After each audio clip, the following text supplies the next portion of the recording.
Catch the spirit of the game. The Hastings Side Busters. Line drive, left field, base hit.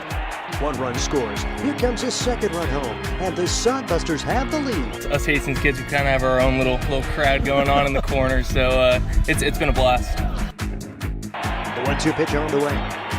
Called strike 3, and the Sodbusters are out of trouble in the 7th. I kind of get what's expected, and we're supposed to do it the right way, everything else, but at the end of the day, it is summer baseball, and we're here to improve every day, but also have a lot of fun. Sodbuster Baseball. Previously in the summer, I got to play with a kid from Japan, so that's a cool connection there. And it's just nice getting to know everybody and seeing what they like. Kind of maybe they show me something that I'll like and enjoy and take on for the rest of my life. You never know. Swing and a miss. And the Hastings Sodbusters got one for the 3rd time in a row. You got to make sure you have your composure and stay true to who you are up there. You got to be able to know what kind of baseball player you are, and you got to play to your strengths. The Hastings Side Busters. The Hastings Sodbusters seeking their first home series victory of the year as they take on the Casper Spuds today. It's been a fun 3 games so far as they wrap things up today. Hastings picking up its first home win of the season on Friday, having to hold off a late Casper rally to win 11-10 in 11 innings. Then yesterday, a pretty well-played doubleheader. Hastings dominating the opener 8-0, but Casper gaining a measure of revenge as they battled for a 6-2 victory, so that sets up this 4th game. The Sodbusters a win today. They win 3 out of 4, a loss, and it's a split of the 4-game series. This is also the final game of the first half of the Independence League schedule. The records will be reset beginning tomorrow as they'll have the second half. The first half champion was crowned yesterday as Fremont won the first 2 games of its series with Badlands. Yesterday's 6-5 win clinched the first half for the Moo. Those 2 teams playing another game today. It doesn't mean a whole lot, but you're also playing for an overall record, because if the same team wins the first half and the second half, the team with the second best overall record would get into the playoffs at the end of the year. But for Hastings, it's just an opportunity to try to get better. We've seen progress, and they will turn to a good right-hander today to try to get off to a good start against this Casper team. When we come back, we are going to hear from Vinny Carone, a replay of our post-game from yesterday. We'll also have a Sodbuster Spotlight. Little history made as Nick Jones hit one out of Duncan Field. That comes your way next, and this is Sodbuster Baseball. Are you tired of lousy internet and faceless customer service? It's time to experience local, honest, hassle-free, and exceptional. That's the Allo promise. We not only provide crazy fast fiber internet, crystal clear TV, and dependable phone service, but we choose to become a part of the communities we serve and love when everyone calls or stops by our store to say Allo. So don't settle for mediocre, settle for exceptional with Allo.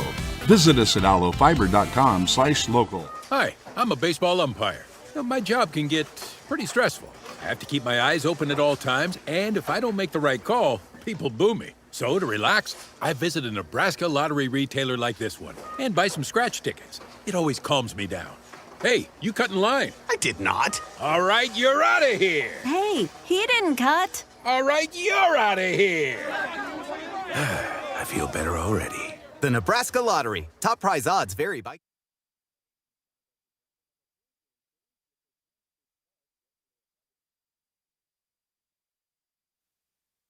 The Hastings Sodbusters wrapping up a 4-game series with the Casper Spuds. Yesterday, a doubleheader split. Hastings winning the opener 8-0, dropping game 2 6-2.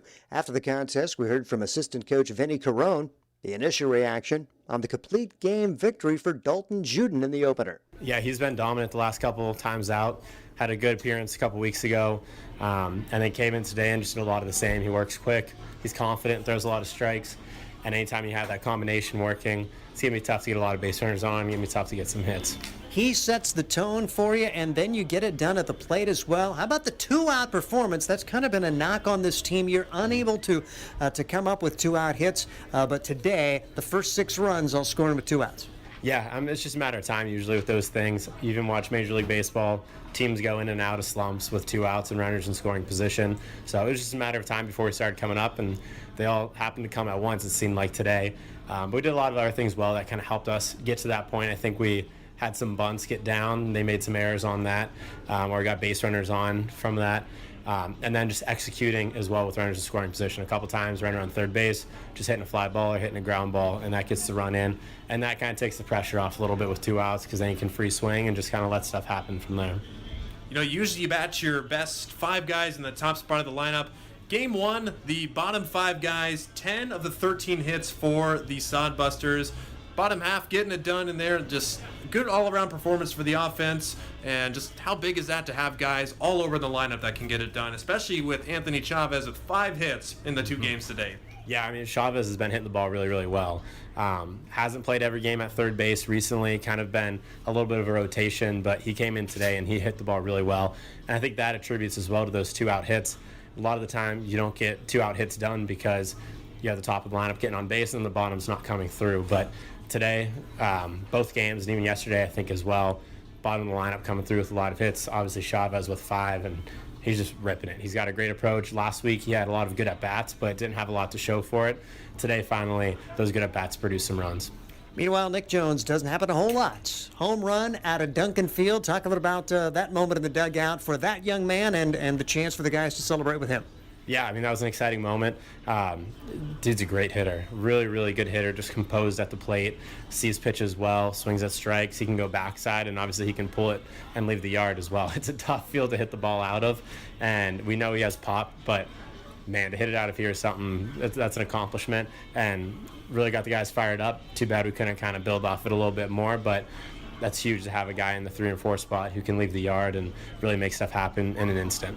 DeBoer keeps you in the game. It's 3-1, and then you kind of wondered who you're going to go to next. Used some guys yesterday, having to come back with Tex Cook back-to-back days, and they ended up scoring 3 runs after they took away an extra base hit. In that 5th inning, they get 3 in the 6th. How big was that to kind of not necessarily put the game on ice, but you knew it was going to be really tough when they scored 3 there?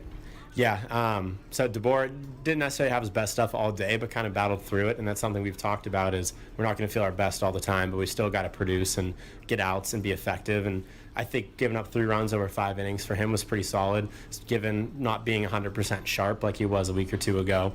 And then Tex coming in got us out of that 1 inning, but then things kind of spiraled a little bit on us in that 5th or 6th inning where they scored the 3 runs. And a lot of it goes back again to that center fielder. He's been phenomenal out there all weekend, runs down a lot of balls. He puts a lot of pressure on our pitchers as well once he's on the base paths, and he's a really tough out. He's an all-around player, and I think if there's an MVP of today's game, it's definitely him without a doubt, just because of what he can do in every facet of the game. Sodbuster assistant Vinny Carone after a doubleheader split with Casper. Same 2 teams getting set to go today as we bring you Sodbuster Baseball. There's nothing like relaxing on a summer day. Nothing like taking in a Hastings Sodbuster baseball game. And there's nothing like an ice-cold Pepsi to make the day perfect. Pepsi Cola of Hastings wants to make your nothing like be the best day it can be, whatever the occasion. Enjoy your favorite refreshing Pepsi product throughout the Sodbuster season and make your nothing like memories. Pepsi Cola of Hastings, a proud sponsor of Hastings Sodbuster Baseball. Hastings Sodbusters Baseball's in full swing, bringing you another fun-filled summer of high-level collegiate woodbat baseball at historic Duncan Field. A great way to spend a summer evening with your families at a Sodbusters baseball game. Go online to HastingsSodbusters.com for their home game schedule or to purchase tickets. Hastings Sodbusters Baseball. It's a hit. Got the spirit of the game. The Hastings Sodbusters. It is the Sodbuster Spotlight with Nick Jones, one of the men of the hour for Hastings as he hits a home run out of Duncan Field. Doesn't happen too often. Talk a little about that at bat, and did you think it was gone when it left the bat? No, it's kind of one of those things where at Duncan, you just never know if it's going to go out. I was trying to go for a triple at that point because I was like, oh, no way, that's going to hit the wall because I've hit balls like that before, and that just... it didn't feel any different from the others. I guess it was just a good day for the wind. And neat to see one go out. And that was also a pull shot. You have really been taking the ball the other way this year. Talk a bit about your approach at the plate. It's kind of one of our philosophies at Arkansas Tech, just kind of stay inside the baseball, try to, if you get an outside pitch, that's where a lot of guys pitch me, take it the other way, and that's kind of what I try to do. We're talking with Nick Jones, who's really come into his own. It kind of started last summer. You hit like 292. Did you kind of find yourself last summer in advance of going back to Arkansas Tech? Yes, that was the whole thing. Just getting that experience from playing so many games and getting so many at-bats, that was just absolutely essential to my success. And then you had a tremendous spring for Arkansas Tech, mostly DHing. Are you kind of enjoying not catching every day, or talking about your philosophy defensively? Do you enjoy just concentrating on the hitting? It just kind of is what it is. I just take it how it comes. If that's where they need me, I'm going to play there, and that's kind of how I look at it. Hitting, I get to sit over there, kind of watch the game, cheer on the guys. I enjoy that, so. Now, some people don't like that they like to be in the defensive mode, so they're not thinking about their hitting. Talk about your approach at the DH spot when you're not in the lineup. I try to stay locked into the game as much as possible, but, you kind of have to distract yourself, find things to do, stay locked into the game so you're not focused on, the good or the bad that you're doing, getting caught up in that, so. It's our Sodbuster Spotlight with one of the leaders on the team, one of their attorneys, Nick Jones. It's such a tough start for this team. Mm-hmm. Talk about a walk-off win. That's one of the fun moments of the weekend, the chance to kind of dogpile a guy like Gage Frank after getting hit by a pitch to win the game. Mm-hmm. Yeah, that was just it was a great win for the guys. Everybody pretty much, I think everybody contributed. Everybody came together and we went and won a ball game, That was just a team win right there, big team win. Talk a little bit about trying to keep the team together during tough times. Because you're one of the guys that kind of know the Sodbuster culture, what you're trying to accomplish during the summer. Wins haven't come the way you've wanted to. How have you tried to lead maybe and help out the guys through the tough times? Really have to try and keep things light. Can't get too caught up in it, because if you make everything miserable, it's just going to make the longest summer ever. But I just try to make sure the guys are having fun with it, and that if you make a mistake, you know it's your mistake and you know how to fix it from there. That's all you can do.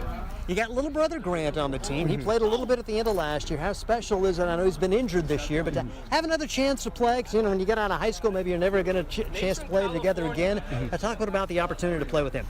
It's been great. He's actually going to Arkansas Tech this year, so we'll get to do it again. So yeah, it's good because I can bounce a couple ideas off of hitting philosophy and just things I'm doing in the game. Just getting another eye on what I'm doing and what we're both doing, it's invaluable, absolutely invaluable. Very cool. Academically, talk a little about what you study and one more year of college? Yes, sir.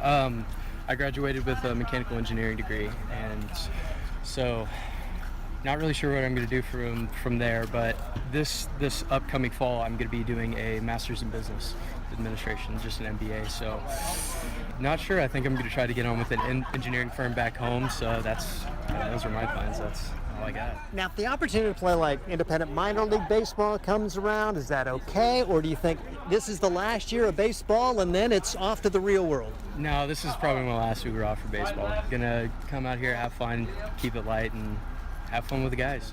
Does it make it more special knowing that this is probably it for summer ball and then one more spring and that's all? Yes, absolutely makes it more special. It hadn't really turned out the way we wanted it to, but I love all these guys, and all these guys have been great to me and to everybody around us. So.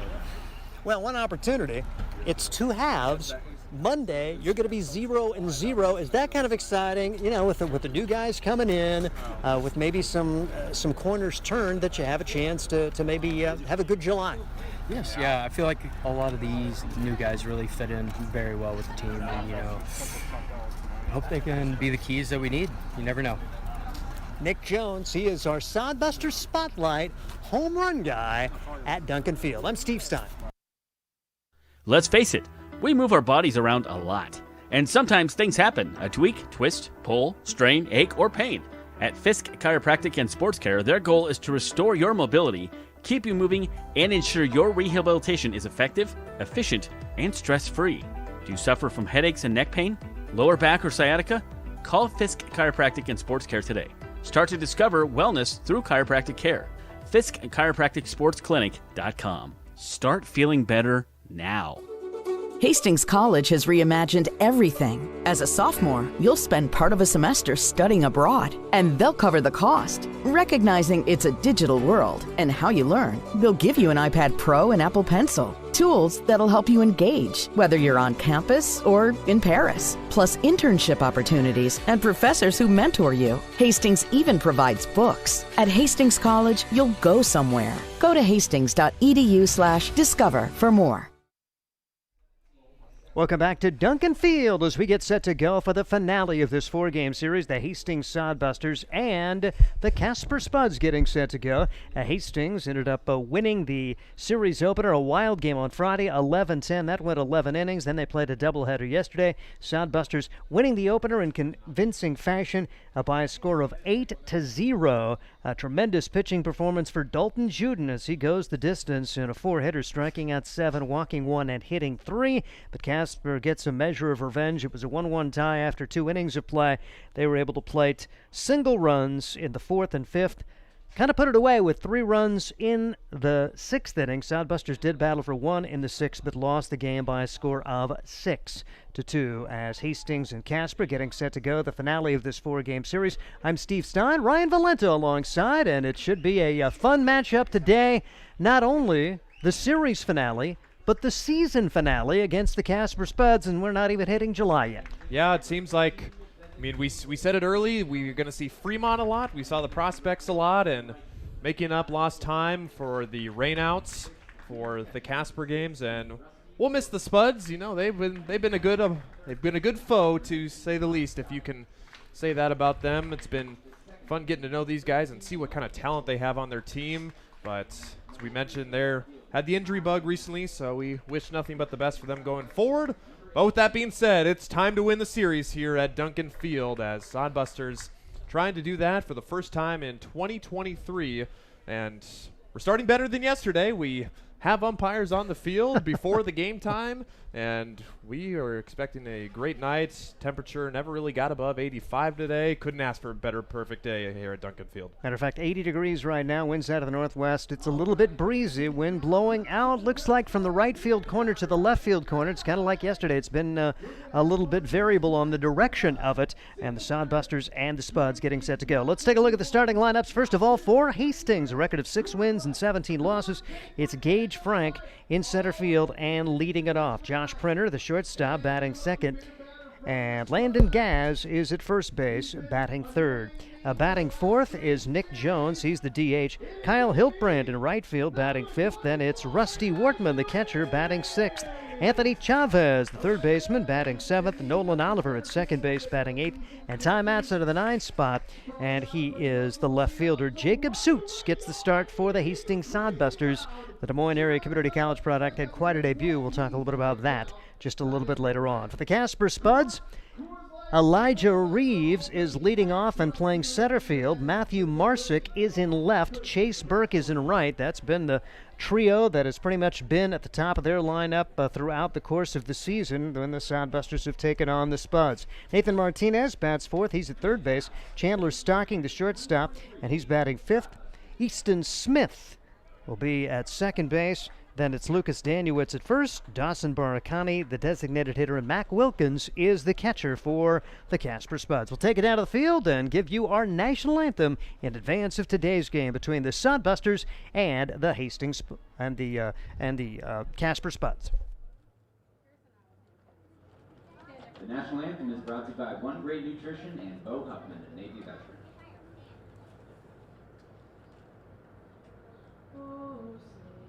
Can you see by the dawn's early light what so proudly we hailed at the twilight's last gleaming, whose broad stripes and bright stars through the perilous fight o'er the ramparts we watched were so gallantly streaming, and the rockets regular, the bombs bursting in air, gave proof through the night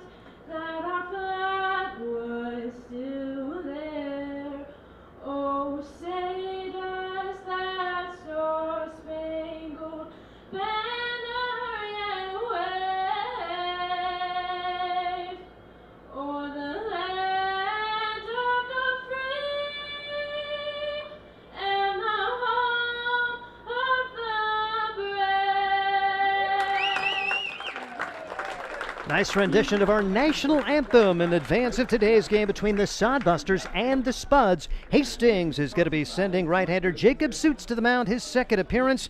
Guy pitched 2 innings against Nebraska on Tuesday. No runs, no hits. The only base runner was a guy who reached on an error, but 4 strikeouts for Jacob Suits. Be interesting to see the philosophy today. He's had that 1 start, couple innings. Do they extend him out a little bit more today, Ryan Valente? Yeah, we saw the great opening performance from Suits earlier on Monday this week, and yeah, we thought, oh, this guy, he's the guy.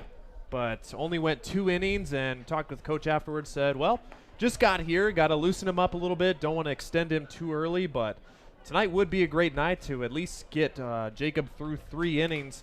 Sodbusters having to use some bullpen arms in game 2, but their bullpen should be mostly readily available due to game 1 yesterday, where Dalton Juden able to eat up all 7 innings, and albeit scoreless baseball. So Dalton Juden got the job done, and in fine fashion too. So for Suits, see how long he can go, and should have a nice healthy bullpen for the Sodbusters today. And defensively for Hastings, it's Rusty Wortman behind the plate. At first base, Landon Gaz, and at second base, it's Nolan Oliver. The third baseman for the Hastings Sodbusters, Anthony Chavez. The shortstop is Josh Printer. The outfield, left to right today, is Ty Matson, Gage Frank, and Kyle Hiltbrand. As we're just about set to go, we're at Duncan Field, 408 to straightaway center, 405 to the alleys, 367 down the right field line, 370 to left as the Hastings Sodbusters getting set to go here today. The Sodbusters coming in at 6-18, Casper 12-10 after yesterday's split of the doubleheader. As we will see, Elijah Reeves gets a handshake for the catcher, and he shakes hands with the home plate umpire, and he is set to go. He's been one of the top performers for this Casper squad throughout the course of the year. Raised his batting average to .276 yesterday with that big performance. Went 3 for 4 in the second game of the doubleheader, 2 doubles, an RBI, and a run scored. Surprisingly enough, those 2 doubles were his first of the year for the Casper Spuds. It's not been a really extra base hitting team for the most part. They had only 1 home run as a squad, and the guy who hit that's no longer with the team, got injured. Sodbusters, meanwhile, have a little bit of an equipment issue as Rusty Wortman has to put the chest protector back on. And after he gets ready, there's no one more excited than to get in the box than Elijah Reeves. If you heard Jason Frew before the game, said Elijah's been bugging me all season long that he wanted to be the beer batter, and he gets his wish today. Elijah Reeves is the beer batter today, and he has been a tough out and tough strikeout nonetheless. There's strike 1. Good start. And Elijah's got it in perspective. He just has a lot of fun, maybe has a little attitude out there, but he can back it up. Unbelievable defensive center fielder. Bouncing ball right side. No strikeout, but it should be an out. Throw to first in time. Well played by Nolan Oliver and Elijah Reeves. I think, the way he hit it yesterday, no strikeout. Get him out. There should be reduced price beer. Yeah, Reeves with 3 hits in the latter half of the twin bill yesterday. 2 doubles and a single, also drove in a run. So he had hits in both games, but starts off the game 0 for 1. And Jacob Suits, good start for the right-hander. Here's Matthew Marsick now. His batting average at .333 for the year, but he's .411 against the Sodbusters for the season, as this is the finale of the season series. Marsick with a couple of triples to lead the team. He's got 4 doubles, knocked in 17, and he scored 18 runs. And Casper's won 6 of the 8 meetings. Sodbusters picking up a couple of wins in a row, Friday and the first game Saturday, before losing yesterday in the second game of the twin bill. Pitch across for strike. 1 ball, 1 strike on Matthew Marsick. Just underway, top of the first here at Duncan Field. Hope you enjoy our stream today. Pitch just outside from Suits. And Jacob Suits trying to find a way to get out a pretty tough hitter. Yesterday, Marsick, a hit in each of the games. 1 for 3 and 1 for 4. 2-1 delivery. Oh, it's on the outside corner. A late call. I thought it was going to be just outside, but 2-2 the call here against Marsick. And Suits comes set, brings home the pitch. Curveball is just inside the right field line. That is fair. And around first goes Marsick. He's headed to second. And there's a stand-up double with 1 man out. Good job for Matthew Marsick to take it right down the first base line. He's in scoring position with one out for Chase Burke. I mean, that's just a good piece of hitting right there. The curveball really down and in on the zone. Most hitters, they'll just yank that one fouled down the line, but Marsick able to wait just long enough and hit it hard enough to get it past Gaz at first base and get himself in scoring position. Marsick already with 4 multi-hit games against the Sodbusters this year, bidding for another one. Here's Chase Burke trying to bring him home. Just underway. No scores. The pitch is outside for a ball. 1 ball and no strikes on Chase Burke. Burke hitting .253 for the season. Against the Sodbusters, he's just .185, and that includes a 4-hit game on Friday when he had a double, knocked in 2, and scored 1. Went 0 for 7 yesterday with a run scored in the combined doubleheader, with the Sodbusters splitting with Casper, winning 8-0, losing 6-2. Burke in the right-handed box, and Suits brings it home. Across on the outside corner for strike 1. 1 ball and 1 strike on Chase Burke.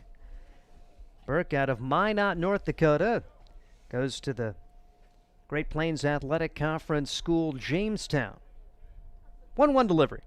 Off speed is in the dirt. Good stop for Wortman to keep Marsick at second base with only 1 out. 2-1 now on Burke. A rare day off for Marcos Cabranes. As a matter of fact, it's the first day off for Cabranes. I think Cabranes and Gage Frank were the only 2 guys to play every game so far this year, I believe. 2-1 delivery is on the way, and a swing and a miss. 2 balls and 2 strikes. So Frank will take over the team lead solo in games played as he's in the starting lineup today. And Cabranes deserves a day off, catching the front and back half of that doubleheader yesterday. 2-2 pitch on the way. Just misses. 3 balls and 2 strikes on Chase Burke. And Suits going to have to bring it over or walk his first man. Man at second base, that's Matthew Marsick. He had the 1-out double after Elijah Reeves grounded out. 3-2 pitch, swing and a miss at one that may have been below the zone, but Burke couldn't lay off. And Suits has his first strikeout, and he'll try to get by Nathan Martinez to end this inning with no damage done. I mean, that's tough, especially pitch probably too close to take right there, and you don't want to leave it up to the umpire. Got nothing, no choice but to swing, so not the worst swing right there from Burke, but he comes up empty. Good pitch by Suits. Nathan Martinez, .333 on the season. He's also .333 against the Hastings Sodbusters. 7 for 21 on the year. Had a multi-hit game in the last game of that twin bill yesterday with a triple, an RBI, and a run scored. Sodbusters got a man and a run down as Suits will run right at Marsick and now throw it to third. Chavez with the tag, and that will do it as Casper cut down. How about the play? You want to talk a little bit about that before we take our break. Jacob Suits, good fundamental baseball, going right at the guy. Don't give him a chance to get caught in a run down. Take it right at him. Yeah, and he must have known something that Marsick was going to try something, and way to avoid the umpire, too. You know, the field umpire kind of standing in place, but good job to dodge, and then credit Chavez for slapping the tag on him at third. So great play on both ends. So top of the first is over. It's 0-0. Sodbusters coming up, and this is Sodbuster Baseball. Sodbuster Baseball is sponsored by Jerry Spady Chevrolet GMC. It's one of the many ways Jerry and Greg Spady, along with their families and employees, have proudly embraced a passion for giving back to the community. The folks at Jerry Spady Chevrolet GMC realize the importance of enriching and improving the lives of their neighbors. They've accomplished this through philanthropy and active personal involvement. Featuring the top new and used inventory in the region and a certified service department, Jerry Spady Chevrolet GMC, 2750 Osborne Drive East in Hastings, or at spady.com. At the bottom half of inning number 1, the Hastings Sodbusters coming up with Gage Frank, Josh Printer, and Landon Gaz. Casper defensively, they will go with catcher Mac Wilkins. Their first baseman is Lucas Daniewicz. It's Easton Smith at second base. The third baseman is Nathan Martinez.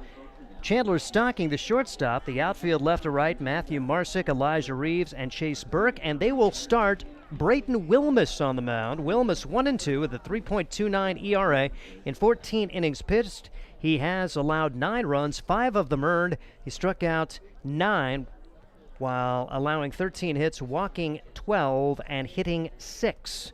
And he was the losing pitcher Friday as he came in relief, allowed that run to score in that extra inning affair, getting a start today.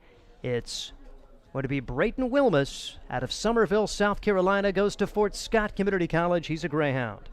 So he will get the start today to try to shut down this Sodbuster crew, as Gage Frank will try to start things promisingly for Hastings. Gage Frank had a locked into that leadoff spot. 6'1", 195-pounder. He's now finished 2 years at Des Moines Area Community College, looking for a 4-year school at this point. Comes in with a batting average of .234. Leads the team with 3 home runs. He's been hit the most times on the squad. He's knocked in 14 and scored 12 runs, one of the top RBI producers. Nick Jones taking over the lead in that category with his performance yesterday. But Gage has struggled mightily against the Casper Spuds. He's 0-7-7 for the year, 2 for 26. He did have a hit in the first game yesterday. Gage Frank, if he wouldn't have played a game against Casper this year, he'd have a batting average at .294. He'd be 60 points higher for the season if he could have just eliminated every game against the Casper Spuds. So he's probably pretty happy that this is the final game. He has to face Spuds pitching, just one of those statistical anomalies. Gage Frank, pretty good hitter, but he has not had any luck at all against a variety of Casper pitchers. We'll have to see what happens here today as Wilmus gets the start, the top of the hill, and the right-hander will bring it home. It's high and tight for ball one, 1 ball and no strikes. Gage just about extended his team lead in being hit by a pitch. And that was pretty similar to the exact last pitch that Wilmus threw him on Friday. Pitch is grounded foul. Wilmus, as a matter of fact, hit back-to-back batters. He hit Anthony Chavez to load the bases, and the next pitch hit Frank to bring home the winning run in that 11-10 wild one. And Frank didn't mean to go around there, and a half-hearted swing makes it 1 ball and 2 strikes on Gage Frank, with Printer and Landon Gaz to bat here in inning number 1. Just getting rolling, bottom of the first. Here's the pitch. Inside, and it hit him. It's Gage Frank aboard again via the hit batsman. And see a few of these Hastings Sodbuster pitchers have a tough time bringing it over the right-handed batter's box, and that looks to be the situation for Brayton Wilmus of the Casper Spuds, too. His release point, and if you don't release it at the right time, it is going to sail inside, and that's been his issue the first couple of times we've seen him here in Hastings in this series. Brings to the plate Josh Printer, and Printer taking ball 1 ball and no strikes on Josh. He's got the bat going a little bit, raised his batting average to .232. That's up 26 points since the beginning of yesterday, and got his first couple of doubles of the year this series. 1-0 delivery, and this one is bounced to the left side, but foul. 1 ball and 1 strike on Josh Printer as he went 2 for 4 with a double, 2 runs batted in, and a run scored in the 8-0 win. Had another double in the doubleheader finale. So he scored a run in that 6-2 loss to the Spuds. Casper, a nice bounce back after they got shut out in the first game, 8-0 yesterday. Pitch low, Wilmus a good stop. He's been really solid behind the plate this year. Struggled at the plate in terms of hitting, but defensively, he's done a nice job back there. 2-1 the count on Josh Printer. Line drive. Oh, Wilmus with the great catch and throws to first in time. Double play. Oh, gee whiz. Brayton Wilmus. Welcome to the game. He was a late addition to the lineup in terms of who they were going to start pitching, and Wilmus just about took that one in the face. Well, he's awake now. That's 95 coming off the bat right at you. Good evening, Wilmus. You are awake now, and now you got 2 on with nobody out, and you can go back to the windup here. What a great play.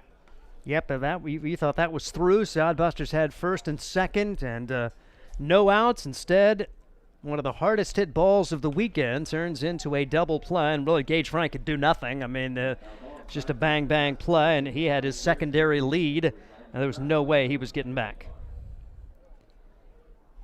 So 1-3 on the double play put out, and here's Landon Gaz trying to salvage the inning. He's quickly down 2 strikes and fouls this pitch away.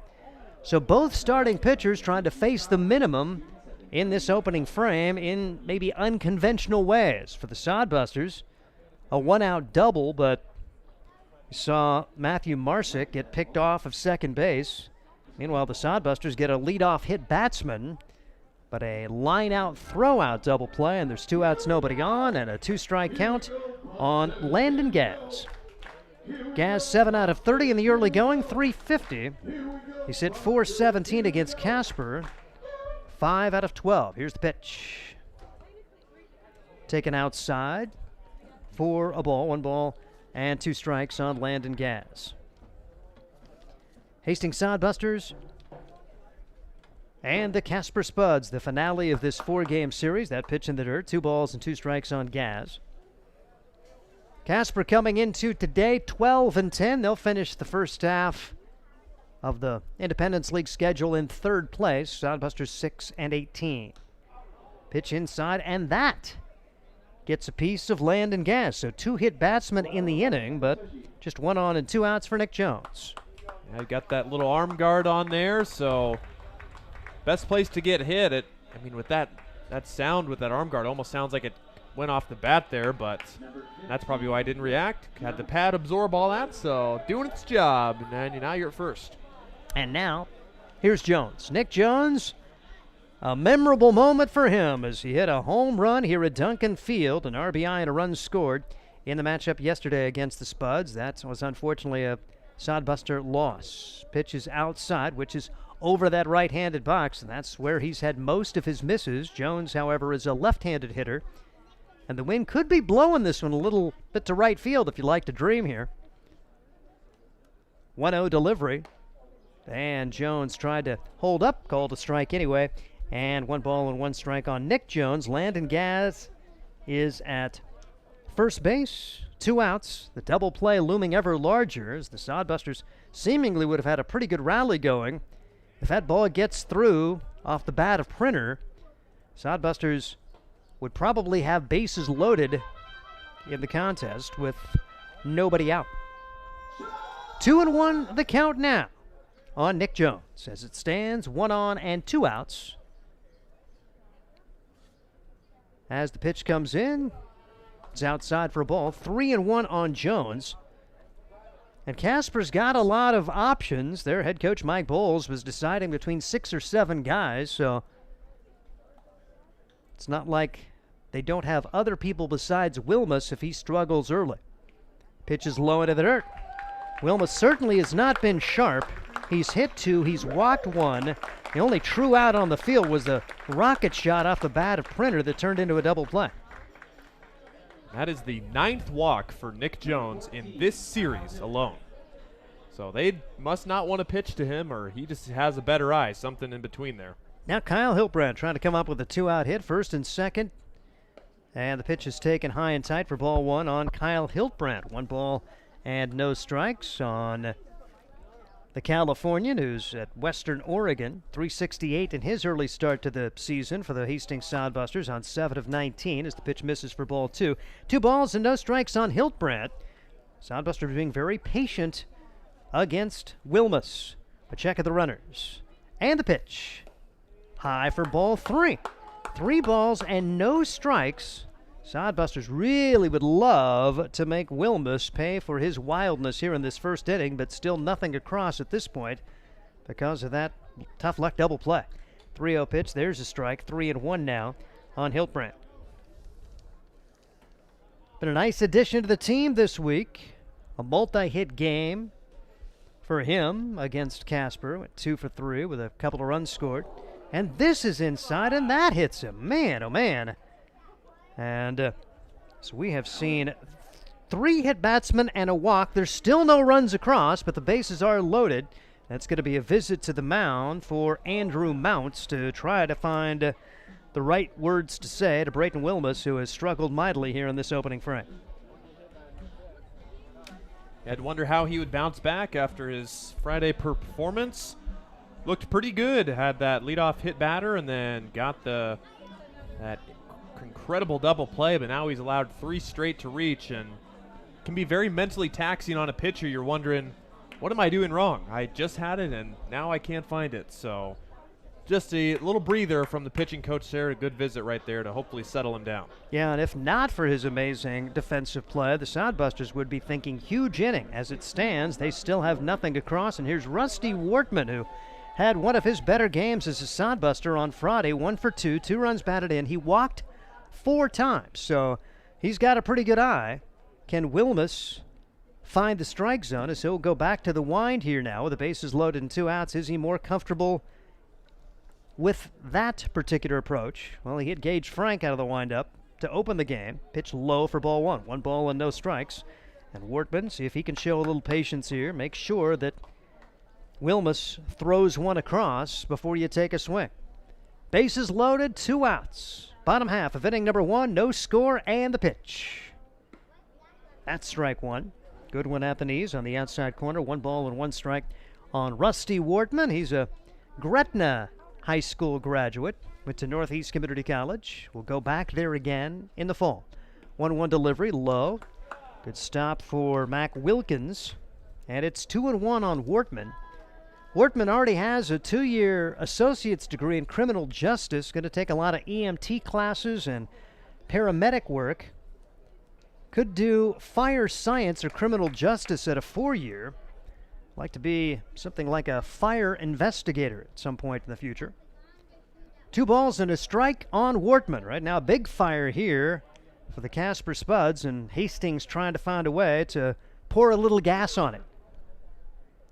0-0, bases loaded, 2 outs as Hastings trying to come through here with Rusty Wortman. And the pitch.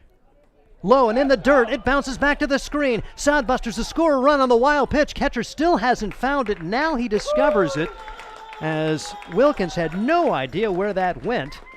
And the threat still on here with a 3-1 count. The wild pitch will score Gaz. Jones to third, Hiltbrand to second, Hastings 1, Spuds nothing. That's the tough thing about wearing that hockey-style mask. You have a little extra protection up there, and you can lose the ball sometimes. Bouncing ball to the right side. Could be a tough play. Second baseman's got it. Throws to first.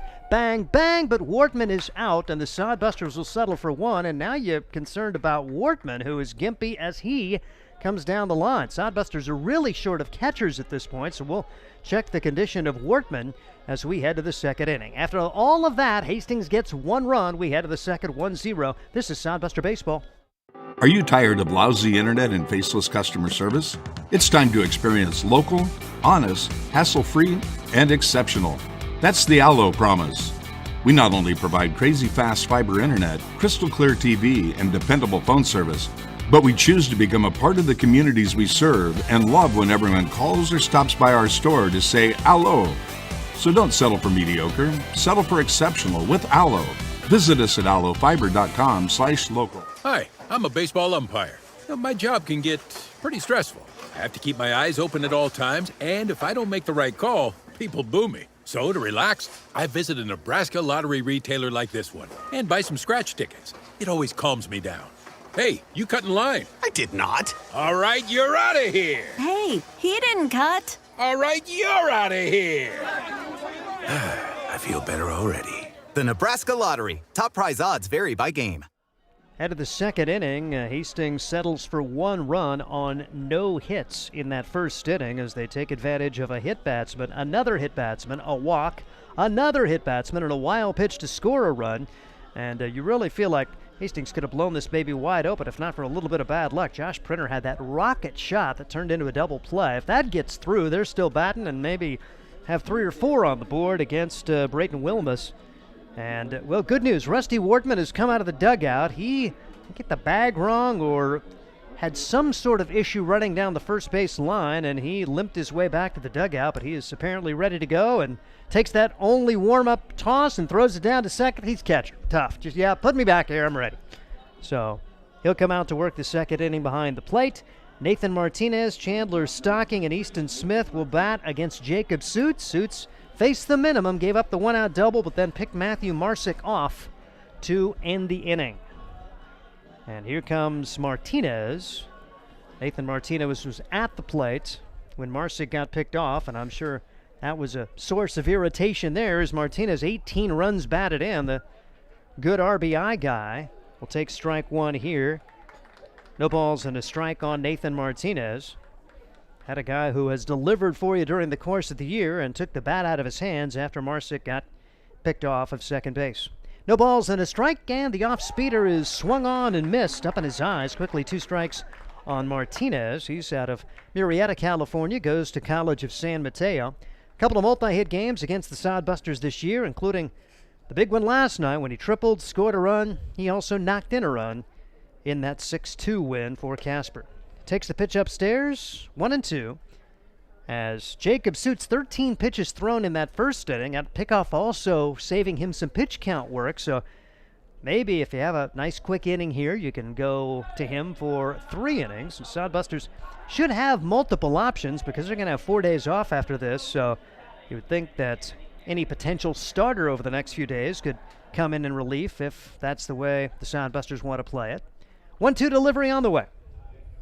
Just a little bit high, 2 balls and 2 strikes. We're early on, 9-inning contest here today after a pair of 7-inning games yesterday, and Hastings has a 1-0 lead in inning number 2. No runs, 1 hit for Casper, 1 run, no hits for Hastings. Off speed, called strike 3, and a fairly liberal strike zone right there. Nathan Martinez not sure at all on that one, but it's the second strikeout of the day for Jacob Suits. I can recall a few times where Martinez has been rung up on pitches where he disagrees with. So it feels like he's playing the game against the Sodbusters and the umpires in the series in his mind. Chandler Stocking steps in. He's in the 5 spot in the batting order. Had a rare game off, although he did come in late as a defensive replacement in that 6-2 win, but didn't start the second game yesterday, the doubleheader, and he takes strike 1 here. One of their top players, Chandler Stocking. Particularly on the defensive side, he has a .257 average at the plate and swings and does not pay contact here. No balls, 2 strikes on Chandler Stocking. He's 6 for 23, just over .250 against the Sodbusters with a multi-hit game among the 8 played so far this year. This is the 9th and final meeting. 0-2 pitch inside, and it gets a piece of Chandler Stocking. Unfortunate there for Jacob Suits, 1 on and 1 out as Stocking aboard after falling behind the count, and he looked really fooled by the first couple of pitches for Suits, so that's really unfortunate. 1 on, 1 out for Easton Smith. So Smith will step into the right-handed box, and Suits tries to gather himself, and may need to slip on shoes. Second time he's had to go tie that right shoe up. So got set, ready to go, or that could be one of those things. That's maybe how he resets himself as well. Just, all right, let's put that one behind me. I'm going to tie my shoe here. Here's the pitch. Runner is going to be chased back to first, and the pitch was apparently just a little bit high, and the throw down to first not in time to get Stocking. 1 ball and no strikes on Easton Smith, who's hitting .357. Throw over to first base, and Stocking was only about a step or 2 off. Stocking 2 stolen bases in 3 attempts this year. Overall, Casper's 32 out of 40 in steal attempts for the season. Stocking a decent lead. The pitch is low for ball 2. 2 balls and no strikes. 1 on, 1 out, 1-0. Hastings on top of Casper, trying to win this series 3-1. Sodbusters winning the first 2 games of the series, with Casper taking a second game of a doubleheader yesterday. Pitch low, and it's 3 balls and no strikes now on Easton Smith. So after the hit batsman, Suits trying to regain himself here. Smith out of Glen Heights, Texas. He's another guy who's going to Fort Scott Community College down in Kansas. 3-0 delivery is way high, so back-to-back opportunities here for Casper. A hit batsman to Stocking and a walk to Easton Smith. That'll bring up Lucas Danuitz. Danuitz playing the first base spot today, hitting .152 on the year with a triple-double. He's knocked in 4 and scored 4. He's 2 for 13, which pretty much calculates to that .152 batting average as well against the Hastings Sodbusters. First and second, 1 out. And Danuitz has already squared to bunt, pulls the bat back, and grounds it foul. Little slap play on there, and no balls and a strike on Danuitz. Suits now with 26 pitches, matches his pitch count from last outing. So, as we said, he'd be limited in the start, so got to wonder if he'll be able to pitch next inning now, which is kind of what we were hoping for, but we'll have to see. He's already thrown 13 pitches this inning after he threw 13 pitches total in the first, and this pitch is low. 1 ball and 1 strike in the dirt. Good stop for Wortman.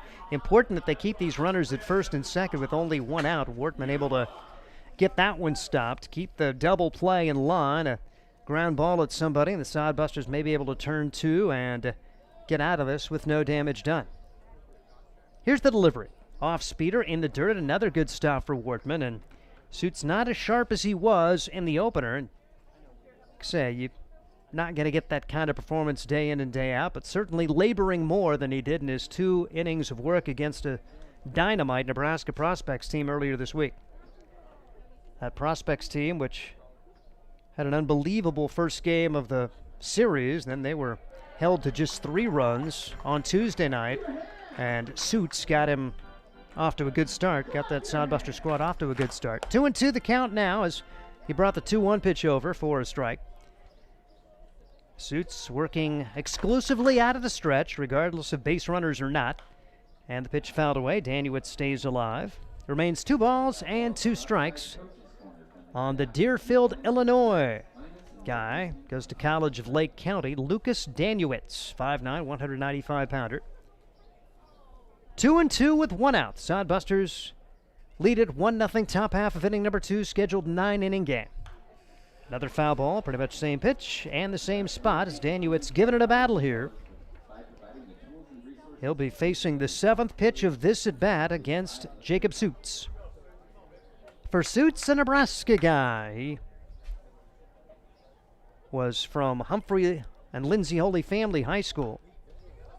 Foul ball back to the screen again by Danuitz as he's giving it a good battle here against Suits. I was right at Jason, and he flinched. That's 2 for flinching, Jason. So they have the protective screen here at Duncan Field. Bouncing ball foul. Danuitz checked his swing and was still able to get a piece of it. This is quite a battle going on right here between Suits and Danuitz. Kind of a key at bat early in this game. 2 on, 1 out. Suits gets him, and there's an opportunity to get out of this with no damage done. But Danuitz, the way he's going, you feel like he's going to put 1 in play, and hopefully the Sodbusters can turn that into an out. Suits out of the stretch, and the pitch. Called strike 3. Danuitz couldn't pull the trigger at 1 on the inside corner, and that is a large second out of the inning. The second strikeout looking of this second inning.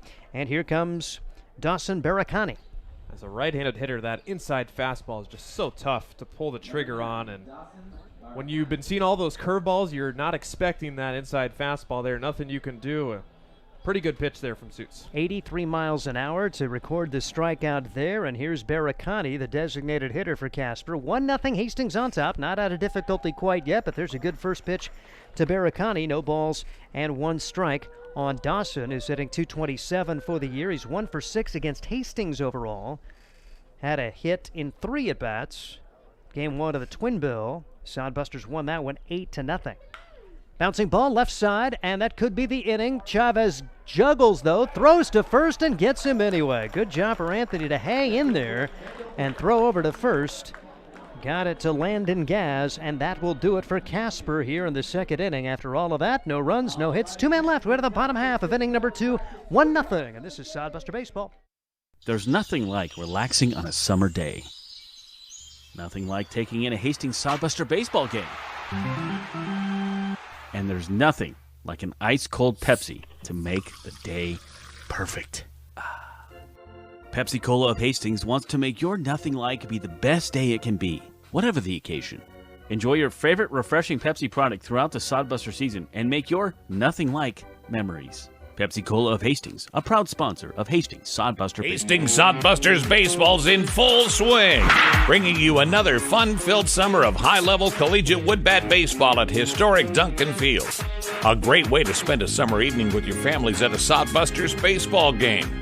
Go online to HastingsSodbusters.com for their home game schedule or to purchase tickets. Hastings Sodbusters baseball. It's a hit. Got the spirit of the game. The Hastings Sodbusters.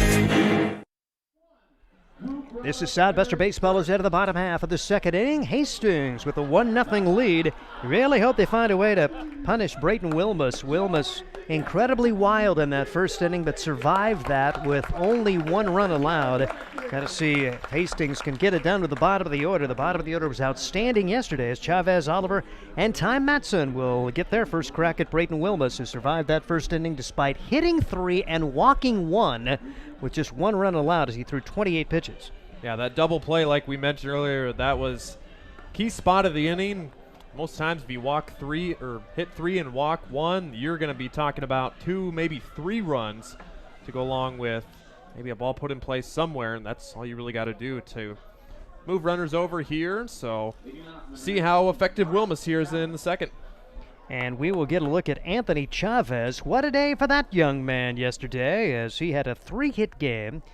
2 runs batted in and a run scored in the opener, and then went 2 for 3 with an RBI, 2 doubles in that second game. So he takes outside for ball 1, 1 ball and no strikes on Anthony Chavez.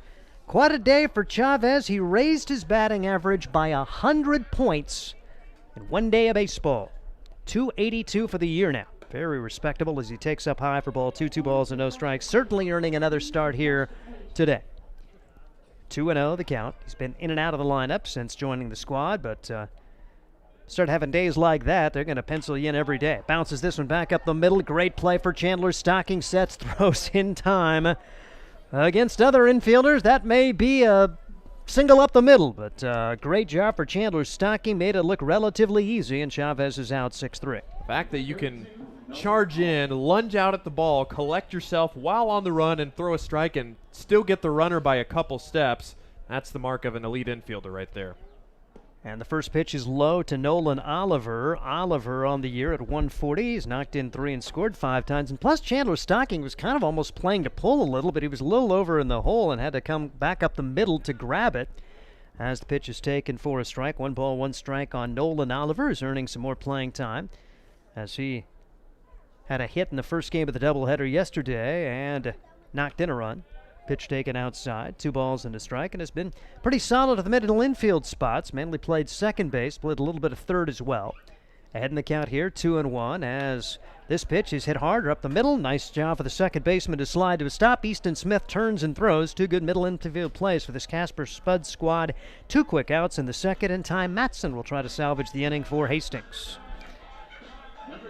So both showing their glove. That's Easton Smith up the middle with very solid play. And now Ty Matson is at the plate. Ty went around on one that was probably off the inside part of the plate. No balls, 1 strike on Ty Matson. Hitting .250 for the year. He's 3 for 15 against Casper this season for a .200 batting average. Takes that pitch on the outside corner for strike 2. Didn't play in the doubleheader yesterday. Gets his opportunity today. And going to have to battle here against Wilmus. 0-2 pitch way outside, 1-2 on Ty Matson. Matson, one of the guys who just graduated high school and will be playing college ball in the fall and then, of course, next spring. 1-2 pitch on the way.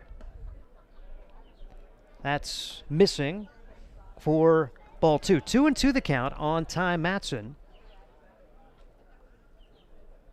as the right-hander brings it home. Swing and a miss, and the Sodbusters go very quietly here in inning number 2. No runs, no hits. We head to the third. The Hastings Sodbusters lead at 1-0, and this is Sodbuster Baseball. Let's face it, we move our bodies around a lot. And sometimes things happen. A tweak, twist, pull, strain, ache, or pain. At Fisk Chiropractic and Sports Care, their goal is to restore your mobility, keep you moving, and ensure your rehabilitation is effective, efficient, and stress-free. Do you suffer from headaches and neck pain? Lower back or sciatica? Call Fisk Chiropractic and Sports Care today. Start to discover wellness through chiropractic care. Fisk Chiropractic Sports Clinic.com. Start feeling better.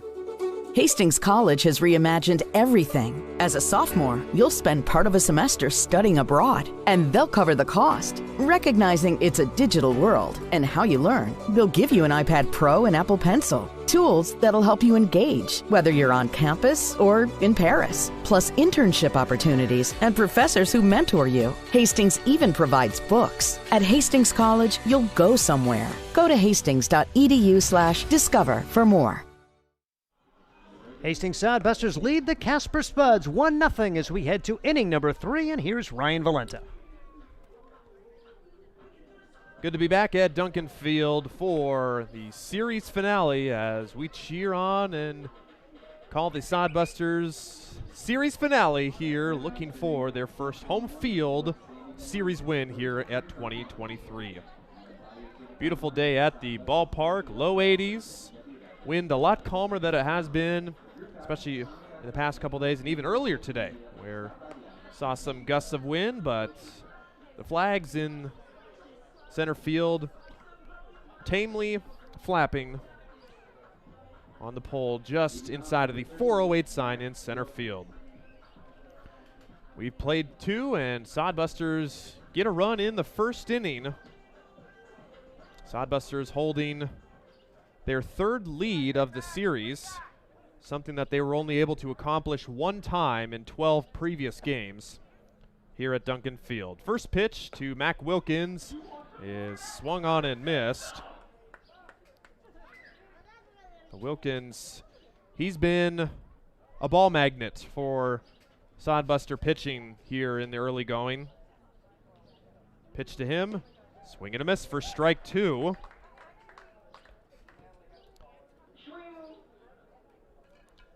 Wilkins has been plunked 3 times just in this series alone in the 3 games.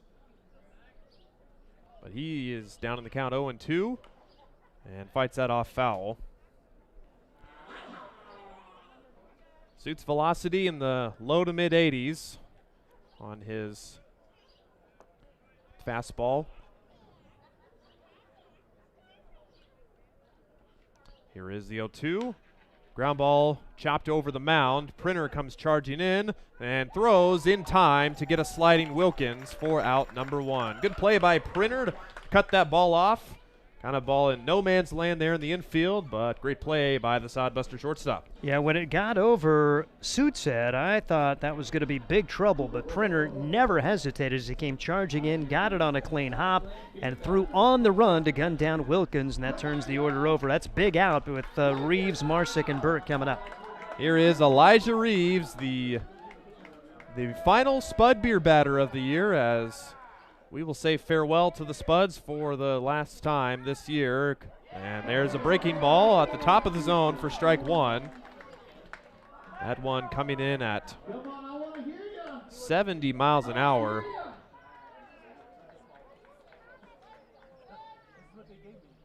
Next pitch to Reeves, foul back to the plate.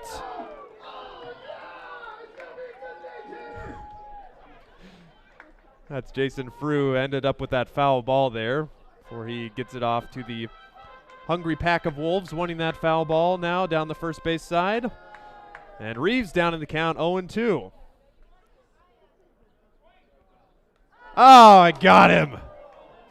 That stings there and stings for the crowd as well, as that pitch got Reeves on that left arm, kind of on the upper part of the arm, and he's in a little bit of pain, but he'll walk it off as he's hit by the pitch, and second hit batter for Suits. It's been a rough series. I mean, we've seen a lot of guys hit. We've seen a lot of guys go down.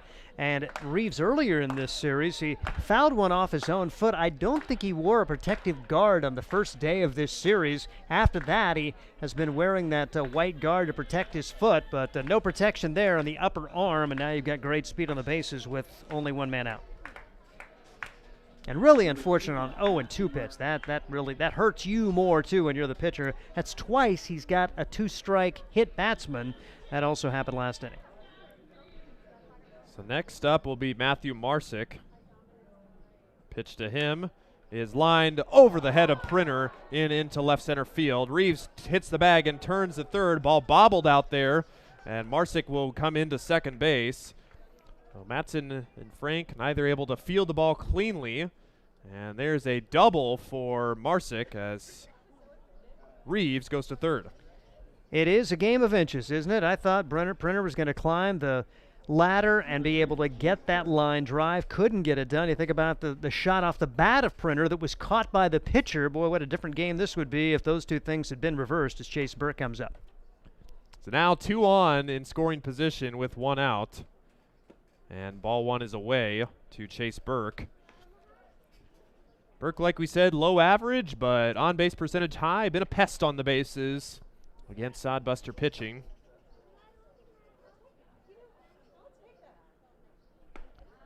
And there's a strike right over the plate for strike one.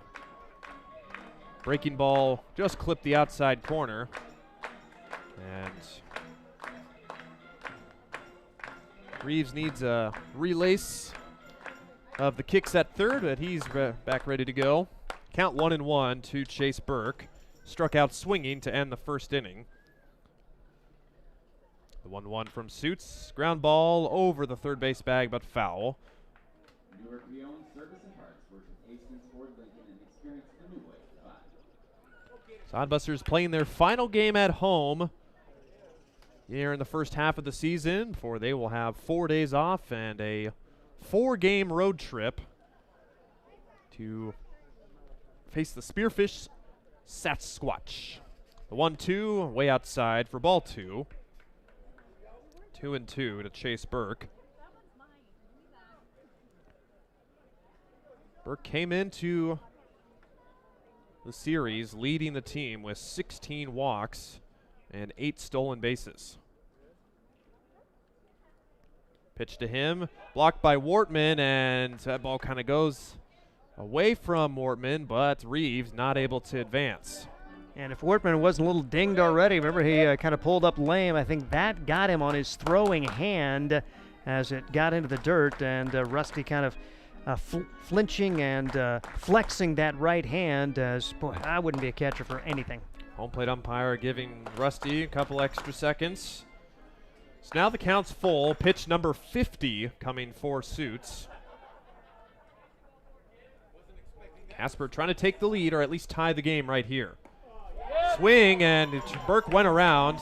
He thinks he has ball 4, but he is going to be sent back to the dugout as he's not able to check his swing, and he's struck out for the second time. Huge outright there. He was 2/3 of the way down before he started trotting to the dugout. Now you got to find a way to get Martinez to survive this inning with the Sodbusters still on top. Fortunate for Suits that Burke swung at ball 4. And now you just have second and third with 2 outs. Now you need a base hit to tie or even take the lead. Martinez struck out looking to start the second inning. Ground ball softly hit. Printer backhands, long throw to first, and it gets away from Gaz at first. Reeves is in. Marsick also in as Martinez advances to second. And on the error, the Spuds score 2. And they take a 2-1 lead as the Sodbusters were that close from getting out of the inning. Printer, a nice job. He knew he had to get rid of it in a hurry. We talked about his arm issues, unable to get it to first base cleanly, but it looked like a fairly clean hop, and Landon Gaz could not bring it in. If he does, they get the out there. Instead of it's an error, and Casper has a couple of unearned runs here in the third inning to grab a 2-1 lead. So officially scored as an error on Landon Gaz. Okay. I'll buy that. I'll take that. I thought any throw in the turf, you almost have to give it to the guy who threw it. But like I say, it was a pretty decent hop, and Gaz probably will tell you he shoulda, coulda had it.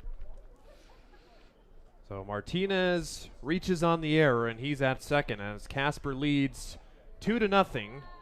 Pitches a generous called strike on the outside corner. So Chandler Stocking quickly behind 0-2.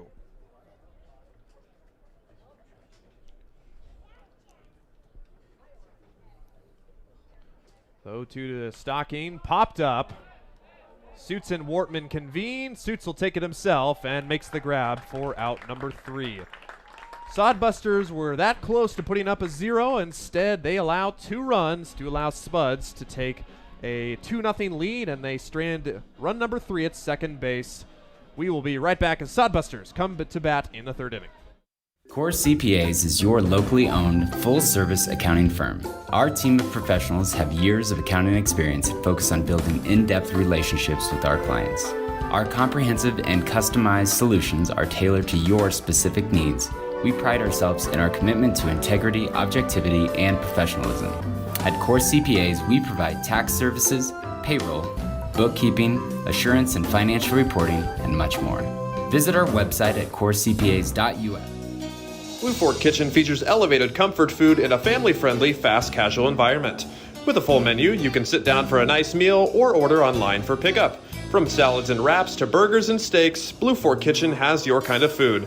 Open Tuesday through Thursday, 11 to 9 p.m., and Friday and Saturday, 11 to 10 p.m., with a special brunch buffet Sunday from 9 to 2 p.m. Blue Fork Kitchen is located in the Cimarron Plaza, 38th and Osborne Drive in Hastings. Like them on Facebook. Home half of the third here at Duncan Field. Sodbusters will bring their top of the lineup to the plate against Brayton Wilmus here in the bottom of the third inning. So Frank, Printer, and Gaz, first three due up for the Sodbusters. Through the first time in the lineup, Hastings without a hit, but they do have a run. So they trail 2-1. You got 3 hit batters and a walk. For the free passes for Spud pitching, and that brings up Gage Frank, who he's, like we said, he's ready to be done seeing the Spuds pitching staff as he takes strike one. Coming into the game, Gage just 2 hits in 26 appearances, with one of those coming in this series. Does have 2 RBIs, including the game-winning RBI on Friday, where he was hit by a pitch kind of on the back shoulder blade by the pitcher on the mound. Right back at the pitcher, and that'll be an infield single for Gage Frank. He says, "You want to hit me twice? Here's one for you." So Wilmus and Frank probably could call it even now, as they both hit each other with balls as Frank reaches. And really fortunate that the Sodbusters didn't see that go through cleanly, that it got a piece of Wilmus, because Chandler Stocking was heading right up the middle to try to grab at the shortstop. But once that deflection came, it was going to be an infield single. There was no chance for Stocking, and they will come out and have a word with Brayton Wilmus. Mike Bowles just going to make sure his right-hander's okay. He's living dangerously there. We had that shot. It was about 3 times harder off the bat of Printer back in the first inning, and he kind of pointed down to his calf. It looks like it hit his right calf. That'll sting as the day goes on, but he apparently is going to try to continue here as the starting pitcher for the Casper Spuds. Especially on that plant foot there, the back foot. That's tough if you get hit there. Definitely does not feel good when you are pushing off that leg, driving to home plate. But he'll be all right, and we'll continue the game as Josh Printer takes ball 1. Printer was a tough luck double play line out in the first. Pickoff throw to first. Frank back in easily.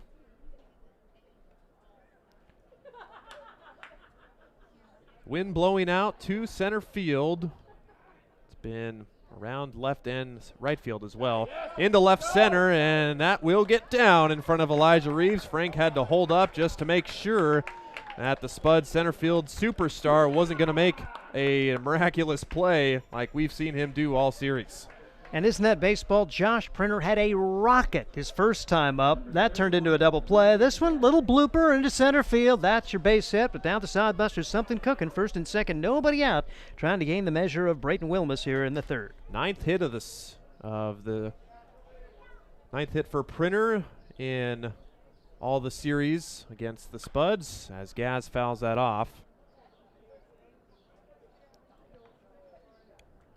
Put that into better perspective, 5th hit in this weekend series for Printer. He's now 5 for 13. Pitch is swung on and missed by Landon Gaz, who is behind 0-2.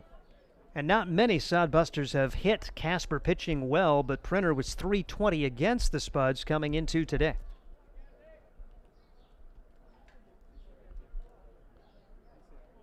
So 2 to Gaz, and just got a piece of that ball, as Wilkins not able to hang on to that.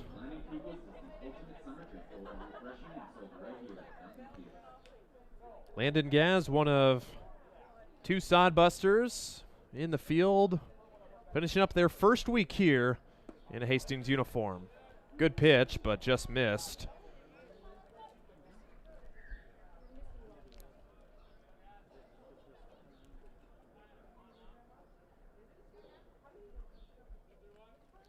One-two from Wilmus to right field. Burke coming in, and he makes the grab in right field for out number one. Runners will have to stay put. Struck it hard, 94 off the bat, but no luck for Gaz. If he could have just got a little more wind under it, maybe make Burke fade back a little bit. With Burke coming in, they weren't going to try to test his arm, and Frank had tagged but did not try to advance. Well, you don't want to get thrown out of the bases, especially when you have Nick Jones coming to the plate. To left side, but that'll be foul.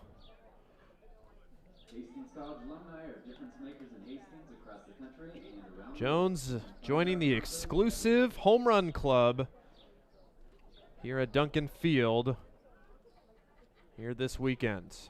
Hit a ball out to right field and cleared the wall just to the right of the scoreboard.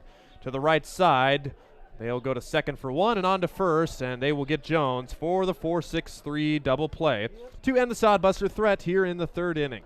2-1, Spuds. We go to the fourth.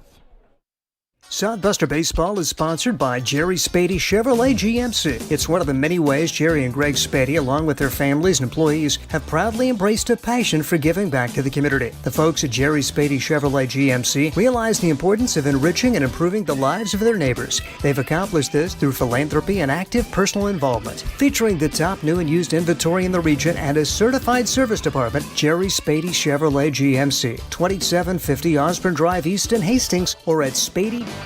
Make your next pit stop at the Coach's Corner, a friendly staff and a deep lineup of snacks. You can find Coach's Corner in North Hastings on Osborne Drive East. More than just a gas station, Coach's Corner is the place to get delicious pizza made fresh for you and your family. Don't take our word for it. It's so good it'll be featured at selected Sodbuster home games this season. For a convenient and clean experience, be sure to check out the new convenience store in North Hastings, Coach's Corner. Three complete here at Duncan Field as Sodbusters turned away, leaving one man on to end the third inning. Still have Jacob Suits on the mound. Suits has done a pretty nice job. Yes, 2 unearned runs to his credit. Sodbusters allowing those last inning in the third on an error by Landon Gaz, allowing those 2 runs to score. Otherwise, Suits just 2 hits allowed as walked 1 and struck out 4. Also hit 2 batters. He's at 54 pitches. And Sodbuster bullpen quiet, so figured Suits has a little bit remaining on his leash here in his second outing as a Sodbuster. Easton Smith, Lucas Danuitz, Dawson Barakani. First 3 up here for the Spuds in the fourth inning.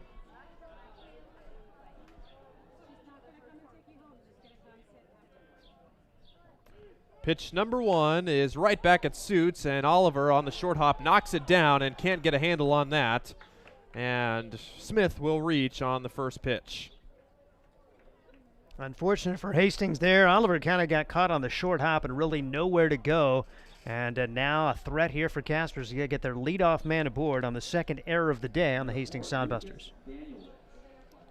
Lucas Danuitz, next batter. Struck out looking in the second inning. Pickoff throw is late.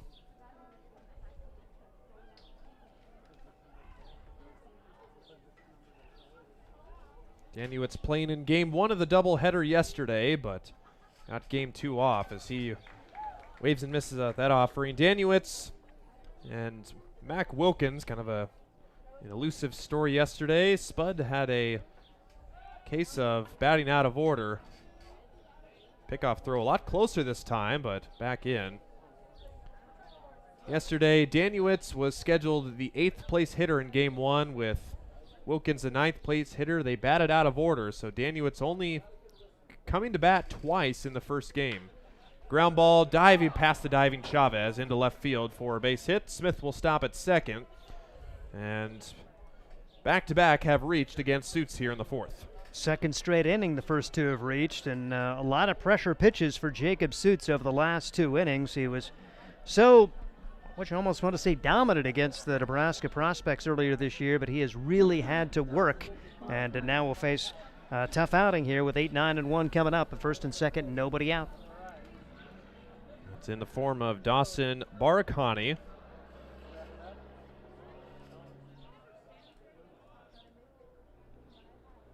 Expecting him to bunt, pulls it back, and the breaking ball misses outside for ball one. Barakani also a game one starter yesterday, but not game two. They're expecting bunt again, pulls it back again. Another breaking ball is up high for ball two.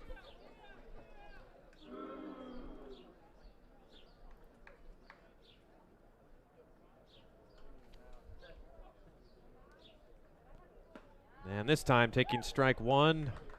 Showed bunt all the way, but pulled it back. At the first strike, so curious to see what the plan is for Barakani. Pitch, ball three. And that pitch just missed the zone off the outside corner. 2 on with nobody out. First two have reached against Suits here in the fourth. Fastball gets the call there on the inside corner. Both pitchers really flirting with the edges here in the early going. The 3-2 is hit into center field for a base hit. Smith got a late jump. They'll wave him home, and the throw is off the glove of Oliver. And Smith is in for the third Spud run. And an RBI single for Dawson Barakani. Spuds lead 3-1. First three have reached. That a solid single to center field. And now Hastings just trying to minimize the damage here with Suits as that error kind of opening the door. Back-to-back singles. Now you get your 9, 1, and 2 coming up as a visit to the mound's going to be coming. So Joel Skipper will head to the mound. So action now just beginning in the bullpen. You got to figure this is probably just a breather for Suits. Not easy. Just allowing 3 consecutive to reach and keeping composed, but Spuds jumping out to their first lead of the game in the third inning as they extend here in the fourth after Sodbusters scratched across a first inning run. So Suits still in the woods here. You got first and second with nobody out. And barring a triple play after this batter, Mac Wilkins, they will see the top of the lineup. And Wilkins will go over and strategize with Mike Bowles, the head coach for the Spuds. Got to believe he's bunting right here. Guy who has struggled at the plate, really been good as a backstop, but just 4 for 24 for the season coming into today, and does not have a hit against the Hastings Sodbusters. And so you would think batting in the 9 spot, he's going to be trying to move those runners up for Reeves and Marsick. So first 3 have reached. Wilkins does show bunt and takes strike 1 on the outside corner. So first pitch strike to Wilkins. Wilkins grounded out to start the third inning to shortstop. The bunt is down. Suits fields. His only play will be at first base. And the ball is dropped by Oliver covering. And the runner coming home and runner moving up to third as well. And the run will score, and that should be another error on Oliver as he just dropped the ball at first. Hey boy, when the other team tries to give you an out, you better take it. And now the top of the order coming up. As a good job for Suits. The throw is a little bit low, and like I say, if you're Nolan Oliver, you're not used to covering first base necessarily. They had the wheel play on with the first baseman charging, but man, oh man. Casper thinking big old crooked number. Let's take the big lead now and put this baby on ice right now. And it looks like that's going to be the end of the line for Jacob Suits, as not able to get an out here in the 4th inning. The Spuds have put 2 across. So Suits on the day. He will depart after pitching 3+ innings, after pitching 63 pitches. And Marcus Miller coming on from the bullpen. He'll make his first relief appearance. We'll have the numbers on him. We'll take a quick break. We'll be right back. Sodbuster Baseball is sponsored by Jerry Spady Chevrolet GMC. It's one of the many ways Jerry and Greg Spady, along with their families and employees, have proudly embraced a passion for giving back to the community. The folks at Jerry Spady Chevrolet GMC realize the importance of enriching and improving the lives of their neighbors. They've accomplished this through philanthropy and active personal involvement. Featuring the top new and used inventory in the region and a certified service department, Jerry Spady Chevrolet GMC, 2750 Osborne Drive East in Hastings, or at spady.com. Make your next pit stop at the Coach's Corner. A friendly staff and a deep lineup of snacks. You can find Coach's Corner in North Hastings on Osborne Drive East. More than just a gas station, Coach's Corner is the place to get delicious pizza made fresh for you and your family. Don't take our word for it. It's so good it'll be featured at selected Sodbuster home games this season. For a convenient and clean experience, be sure to check out the new convenience store in North Hastings, Coach's Corner. New pitcher for the Sodbusters in the 4th inning after Jacob Suits departs. Not able to complete the 3rd inning or get an out. New pitcher is Marcus Miller, who comes on in relief for the first time in the 2023 season. Be his 5th appearance. He said first appearance out of the bullpen, and will be his 5th appearance, and all of them have been at Duncan Field. Yet to pitch on the road. Marcus struggled his last time out. Pitched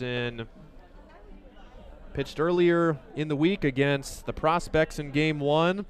He was pulled in the 3rd inning after just recording 7 outs on 73 pitches, as he gave up 11 hits and 7 earned runs, as the Prospects had his number early on, as they went on to win that game by a lot. So he comes on in relief, and he'll face the top of the order with runners on 1st and 3rd. You couldn't even say it, 18-7. You just couldn't even bring yourself to remember the score. I understand, man. I'm with you, Ryan. Well, somebody said it, and I was trying to be nice to the people who have stuck with us through the tough times. I'm just giving you a hard time, Steve. Runners at the corners. Miller delivers just a bit outside for ball 1. Just the facts. I'm just trying to, that was the score. Sorry. That was the score. We were here. Yep. So Reeves, if you're just joining us, Reeves is the beer batter today. Not a guy who strikes out a lot, but Jason Frew, our PA, said he was bugging him almost the whole series to be the beer batter at one of the games, and he gets his wish today. Crack to the left side. Miller gets the ground ball. Chavez throws it wide of first base. Great play by Chavez to keep it on the infield and keep the runners put at 2nd and 3rd, but Reeves advances to 1st. And what a play by Gaz to actually catch that ball. That one definitely should have gotten away, but Sodbusters, not a whole lot of damage done there. Yeah, just a great play both ways. I mean, Chavez keeps it on the infield to save a run and did out what he could against Reeves. That's an infield single, and the bases are loaded now. First pitch from Chavez to Marsick. Wave and a miss at that curveball. Miller isn't going to blow anything by you, not especially at 59 miles an hour. Those breaking balls. We've seen that breaking ball from Miller dip into the high 50s this year. Same pitch, same result as Marsick way out in front of that. And he's down on the count 0-2. Now do you bring your 75-mile-an-hour heater on the inside corner? If it ain't broke, don't fix it. From Miller, and try and go even lower, see if you can get an offer right here. There it is, but Marsick doesn't bite. So now 3 singles in the inning have plated 2 spud runs. Sodbusters still looking for the first out here with the bases loaded. Pitch from Miller, fastball as he got a piece of that one.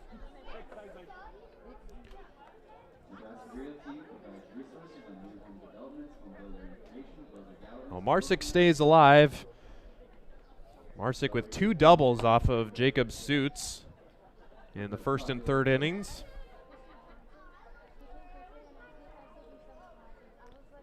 One-two, fastball, and off to the left side again. So Marsick's been late on the fastball. You think he's got to be sitting curveball right here.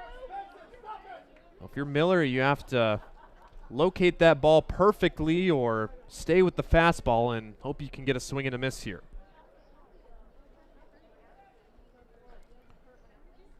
One-two again. Breaking ball and hit in the air to center field. And making the catch is Frank. Runner at third will tag. Throw goes in the direction to third as Barakani comes home to score. And Spuds have put up 3 in the inning.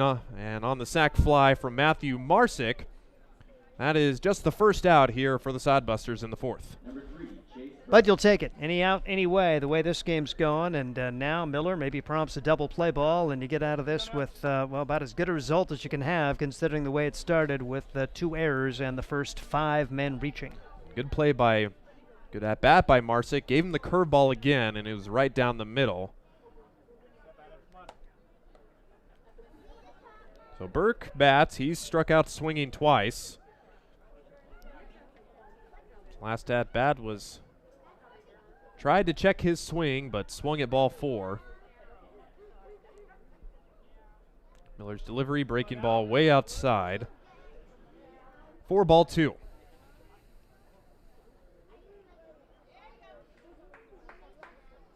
you got Wilkins at second.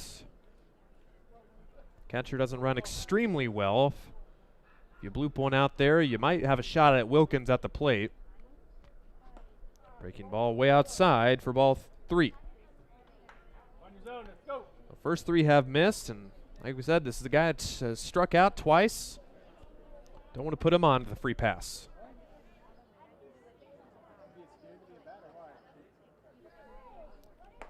.3-0 fastball gets the call at the top of the zone for strike 1.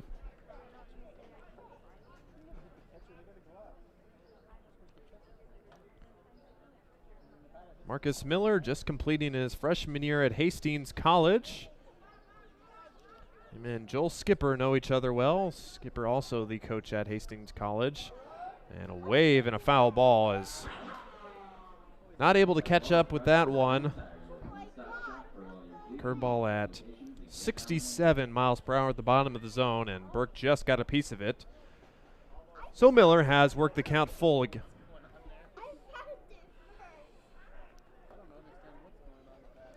Big pitch right here with 1 out. The full count. Fastball called strike 3. And Burke can't believe it. He looks back in disbelief. And he is rung up on a pitch that may have been outside the zone, but the Sodbusters have their second out. 5-1, you'll take that. Take that anytime. If you're a Sodbuster fan, I'm sure Casper people are not happy, but now a chance to survive this inning and minimize the damage that the way this inning began. All 4 games we've seen pretty liberal strike zones from the umpires, but they've been consistent. So Spuds have been caught looking more than a handful of times, and pitch is outside, the curveball not quite breaking back around. For Nathan Martinez. Martinez, the 8th Spud to bat in the inning. He bats with 2 outs. Breaking ball is down low for ball 2.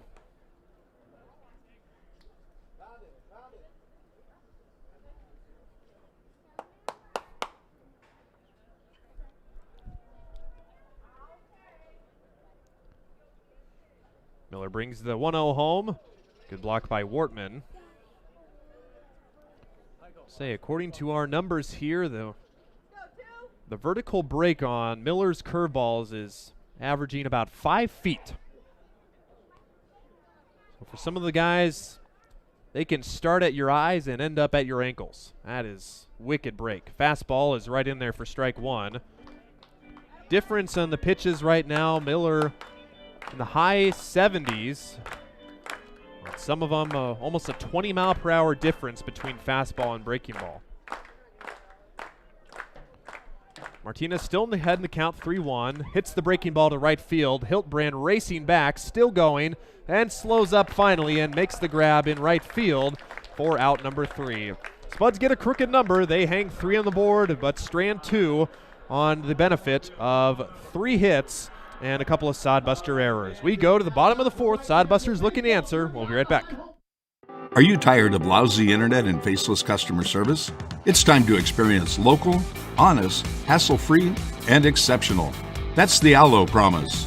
We not only provide crazy fast fiber internet, crystal clear TV, and dependable phone service, but we choose to become a part of the communities we serve and love when everyone calls or stops by our store to say Allo. So don't settle for mediocre, settle for exceptional with Allo. Visit us at allofiber.com/local. Hi, I'm a baseball umpire. My job can get pretty stressful. I have to keep my eyes open at all times, and if I don't make the right call, people boo me. So to relax, I visit a Nebraska lottery retailer like this one and buy some scratch tickets. It always calms me down. Hey, you cut in line. I did not. All right, you're out of here. Hey, he didn't cut. All right, you're out of here. I feel better already. The Nebraska Lottery. Top prize odds vary by... Bottom of the 4th inning, Sodbusters go back to work against Brayton Wilmus. And good trivia question from Jason Frew. We'll give it to you at home. Name a major league player. The question was, has a major league player ever hit a grand slam on the first pitch they've ever seen in the majors? The answer is yes. But if you can name the player, you'll get a tip of the cap from me in the booth. I'll give you a hint. It was in 2006. Don't quote me. He either played for the Rays or the Red Sox. One of the two. It's 5-1 right now. Sometimes a 4-run deficit, the way the Sodbusters have been going, you feel like the game's over. I just still feel like they can get something going against Brayton Wilmus. This is a big bottom of the 4th, though, as they try to come back. Sodbusters have struggled from behind. When scoring first, they've been able to get ahead, but sometimes not keep the lead, as that pitch is generous called strike on the outside part of the plate. For strike 2. Chopper, and Hiltbrand didn't run right away, and Wilmus will easily throw him out at first. And that is the first out here in the Sodbuster 4th inning. And really disappointing for Kyle. I'm not sure what he thought. I thought maybe he thought it hit him in the box or something, but never took off. He may have made that a very close play had he ran right away, and so that's not going to make Joel Skipper probably really happy at this point. So pretty easy out for Wilmus. He's ready to go again. Ground ball, first pitch swinging is Rusty Wortman. This one in no man's land, but Wilmus snares that pitch and gets the ground ball himself, runs it over to first, and Wortman is retired on 1 pitch. 1 unassisted there. You were really hoping for a nice battle back here, and these are 2 really tough at-bats against Wilmus. And Wilmus has been on the ropes a couple of times in this game, but he's also on the verge of working a second 1-2-3 inning of the contest. So Anthony Chavez will bat with 2 outs, 2 quick outs for Wilmus. Chavez takes ball 1 up high. Really good job for Marcus Miller, though, to minimize the damage when he came in, as he was able to get a sacrifice fly strikeout and a fly out after giving up the infield single. Chavez takes strike 1 right there. About 86 on the gun for Wilmus. Been sitting consistently. Crack to right center field, and that'll get down in front of Elijah Reeves for a base knock. And for Chavez, he continues his hitting ways. He's now hit in 3 straight. Sodbusters got it done at the bottom of the order yesterday. They got it done with 2 outs. See if they can get a little 2-out rally going here with their 8 and 9 hitters coming up. So Chavez aboard at first. By the way, his second inning groundout was just the second time he was retired this series. He's at first. Nolan Oliver batting. And just got a piece of that one for a foul ball.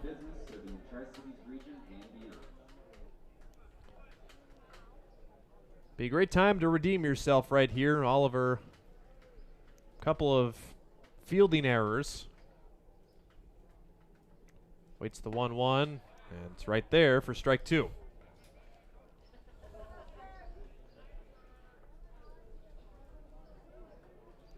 That was the slider there from Wilmus, just about 77 miles an hour.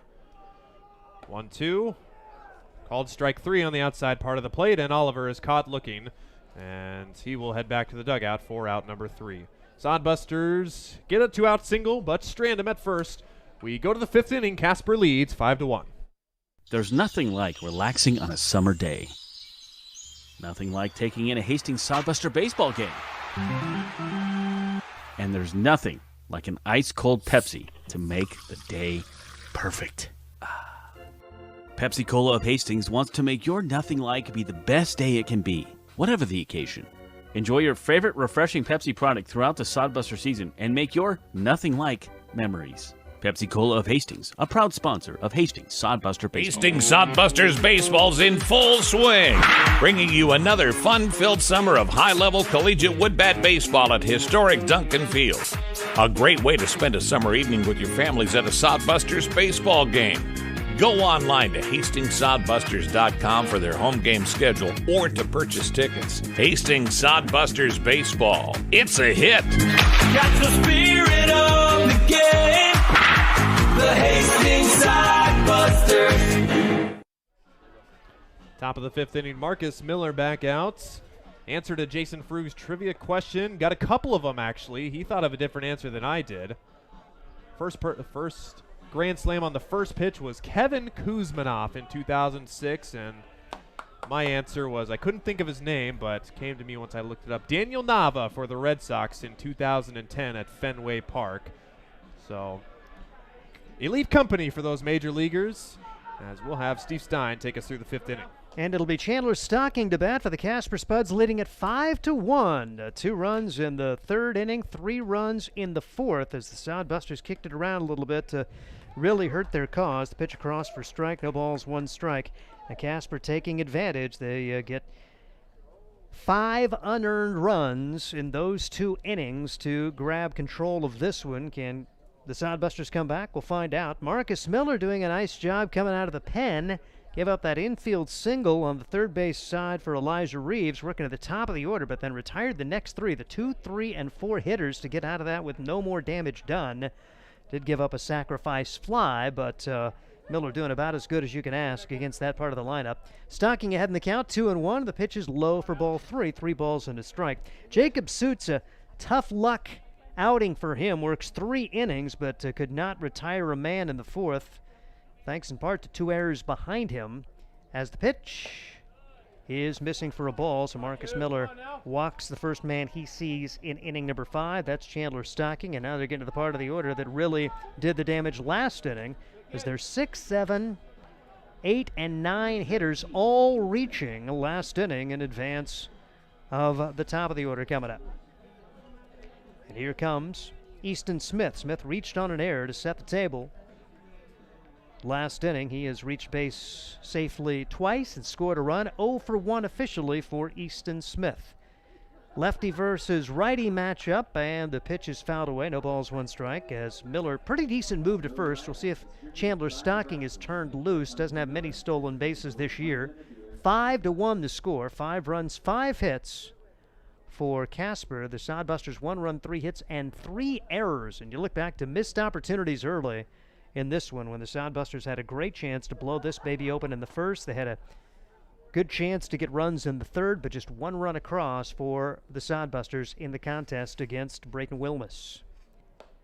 Pitch taken outside, 1 ball and 1 strike on Easton Smith. For Smith out of Glen Heights, Texas, batting .500 against the Sodbusters coming into today. And that pitch is upstairs for ball 2, 2 balls and a strike on Easton Smith. Smith, 2 multi-hit games in his time against the Sodbusters. Here's the pitch, and that's missing for a ball. As one of those multi-hit games Friday when he went 2 for 4, a couple of doubles, an RBI, run scored, and he stole 3 bases in that game. Here's the pitch. Bouncing ball back up the middle, could be trouble, but Oliver fields it, then loses it. And everybody's going to be safe, first and second, and nobody out. Oliver got to it, grabbed it, then he was trying to transfer and get it over to Printer. And there's first and second, nobody out here in the 5th as Casper, for the 3rd straight inning, have their first 2 aboard.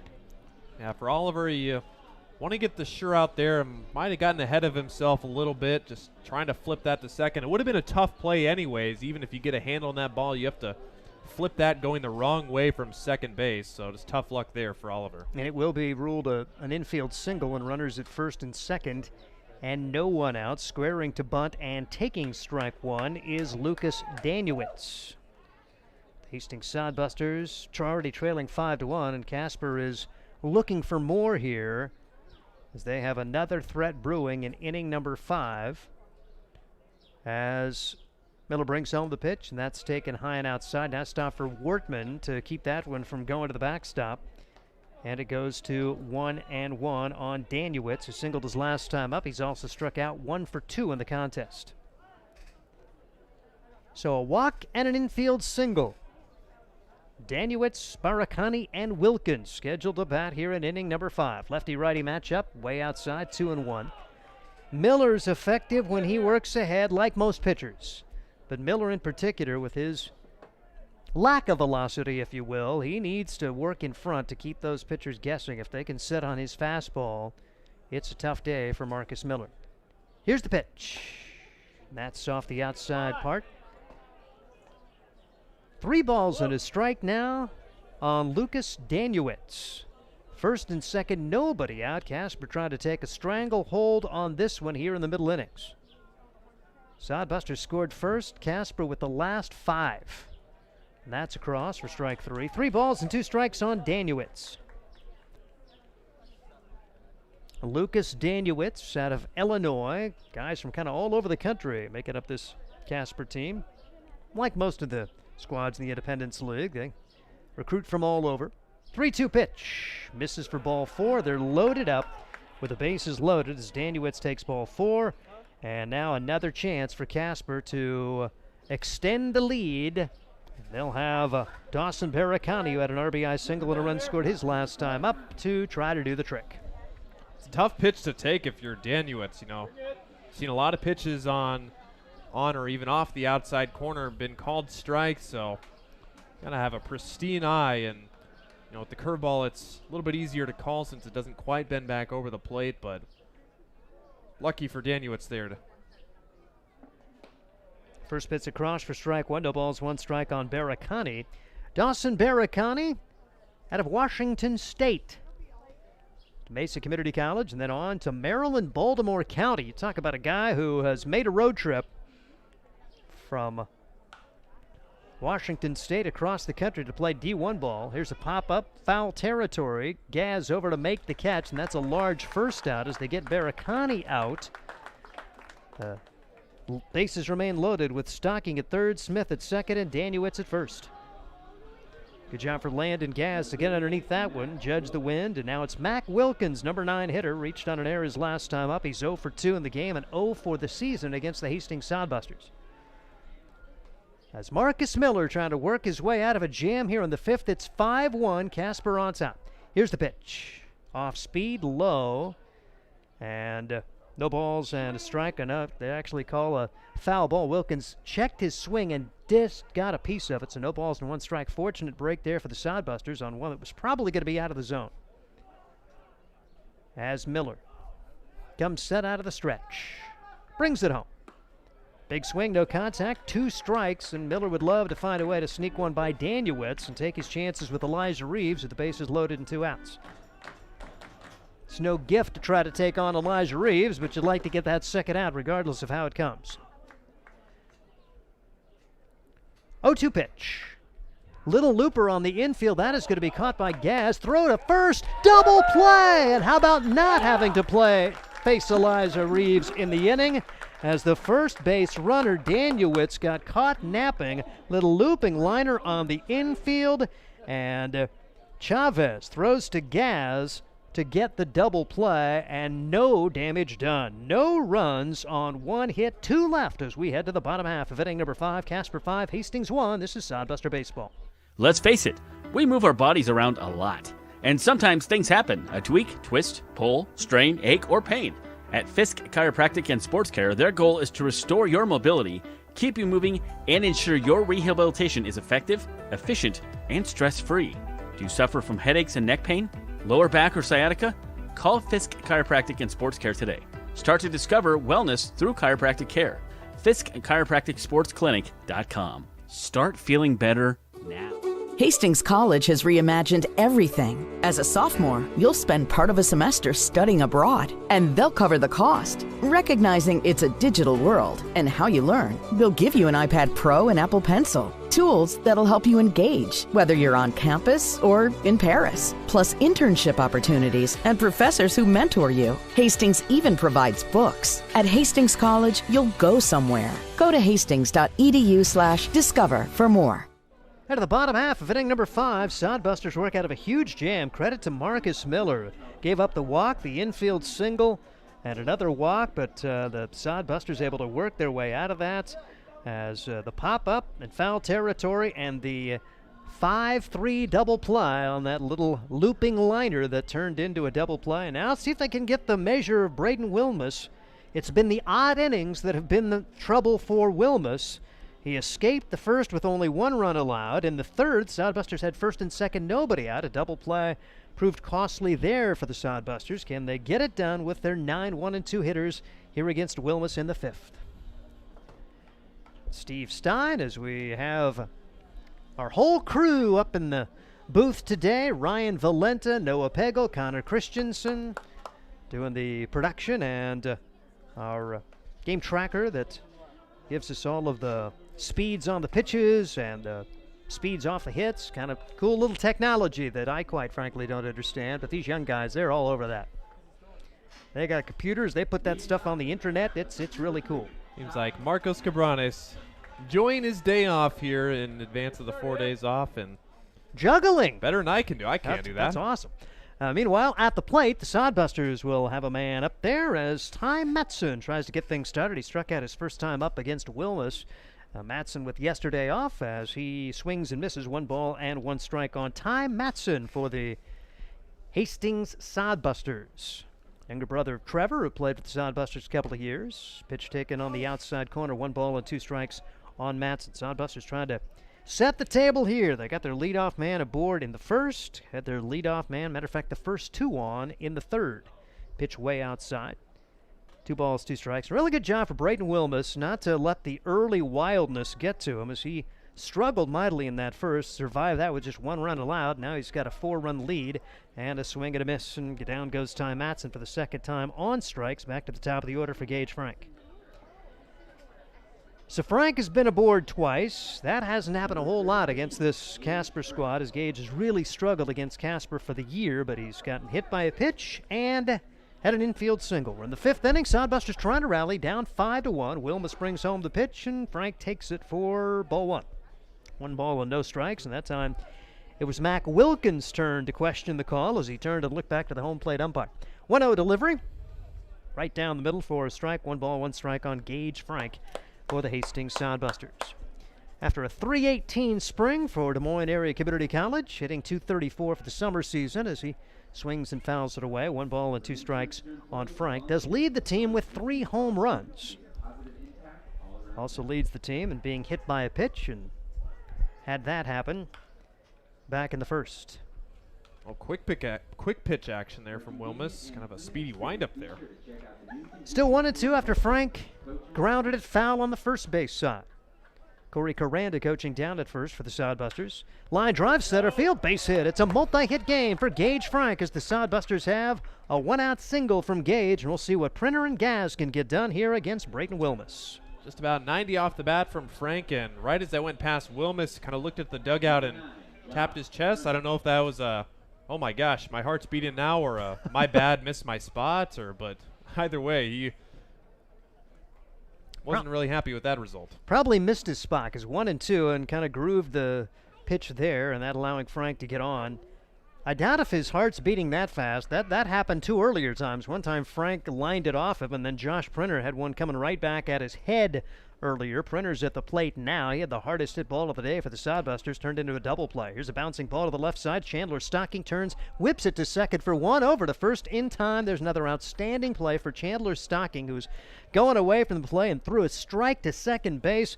Easton Smith are able to force Gage Frank and Josh Printer aboard on the fielder's choice grounder. Yeah, that's a play for most regular shortstop. You're running on the run. You're just going to take your medicine and get the out at first base. How about the wherewithal from Stocking to turn almost a sharp 180 degrees and throw out the runner at second? So 2 outs in the inning, and now the Sodbusters trying to keep it going with Landon Gaz. Hastings not doing a good job of moving base runners up, doing the little things that allow you to keep innings going. As the pitch is taken for a strike, because now you got a runner at first and 2 outs. If you have that runner at second, at least a hit to the outfield gives you a realistic chance to score. Now it's going to take 1 to the gap to get that runner around from first. 1-1 the count on Gaz. The pitch misses for ball 2. 2 balls and a strike on Landon Gaz. Now Landon certainly has that capability to gap one. Sodbusters trying to make a comeback, and how big would it be for them to get a run here after they turned away a great chance for Casper in the top of the inning? Count 2 balls, 2 strikes. Like I say, just feel like they have an opportunity to come back against Wilmus, but Wilmus continues to put up zeros after giving up that run on no hits back in the first. Runner goes, and now the throw back to second is wild. The Sodbusters get a stolen base. Boy, Wilmus never paid attention to Josh Printer, trying to force the balk there, and Wilmus did a good job of breaking contact, but made a poor throw to second, and the Sodbusters have a runner in scoring position now with still a 2-2 count on Gaz. Wilmus out of the stretch, and the pitch. Bouncing ball back up the middle, but there's Chandler Stocking. The shortstop has it, throws to first in time, and Hastings is turned away. No runs, 1 hit, 1 man left, and we head to inning number 6. It's still 5-1 Casper, and this is Sodbuster Baseball. Core CPAs is your locally owned, full-service accounting firm. Our team of professionals have years of accounting experience and focus on building in-depth relationships with our clients. Our comprehensive and customized solutions are tailored to your specific needs. We pride ourselves in our commitment to integrity, objectivity, and professionalism. At Core CPAs, we provide tax services, payroll, bookkeeping, assurance and financial reporting, and much more. Visit our website at corecpas.us. Blue Fork Kitchen features elevated comfort food in a family-friendly, fast casual environment.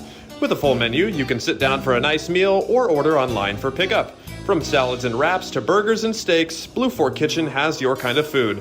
Open Tuesday through Thursday, 11 to 9 p.m., and Friday and Saturday, 11 to 10 p.m., with a special brunch buffet Sunday from 9 to 2 p.m. Blue Fork Kitchen is located in the Cimarron Plaza, 38th and Osborne Drive in Hastings. Like them on Facebook.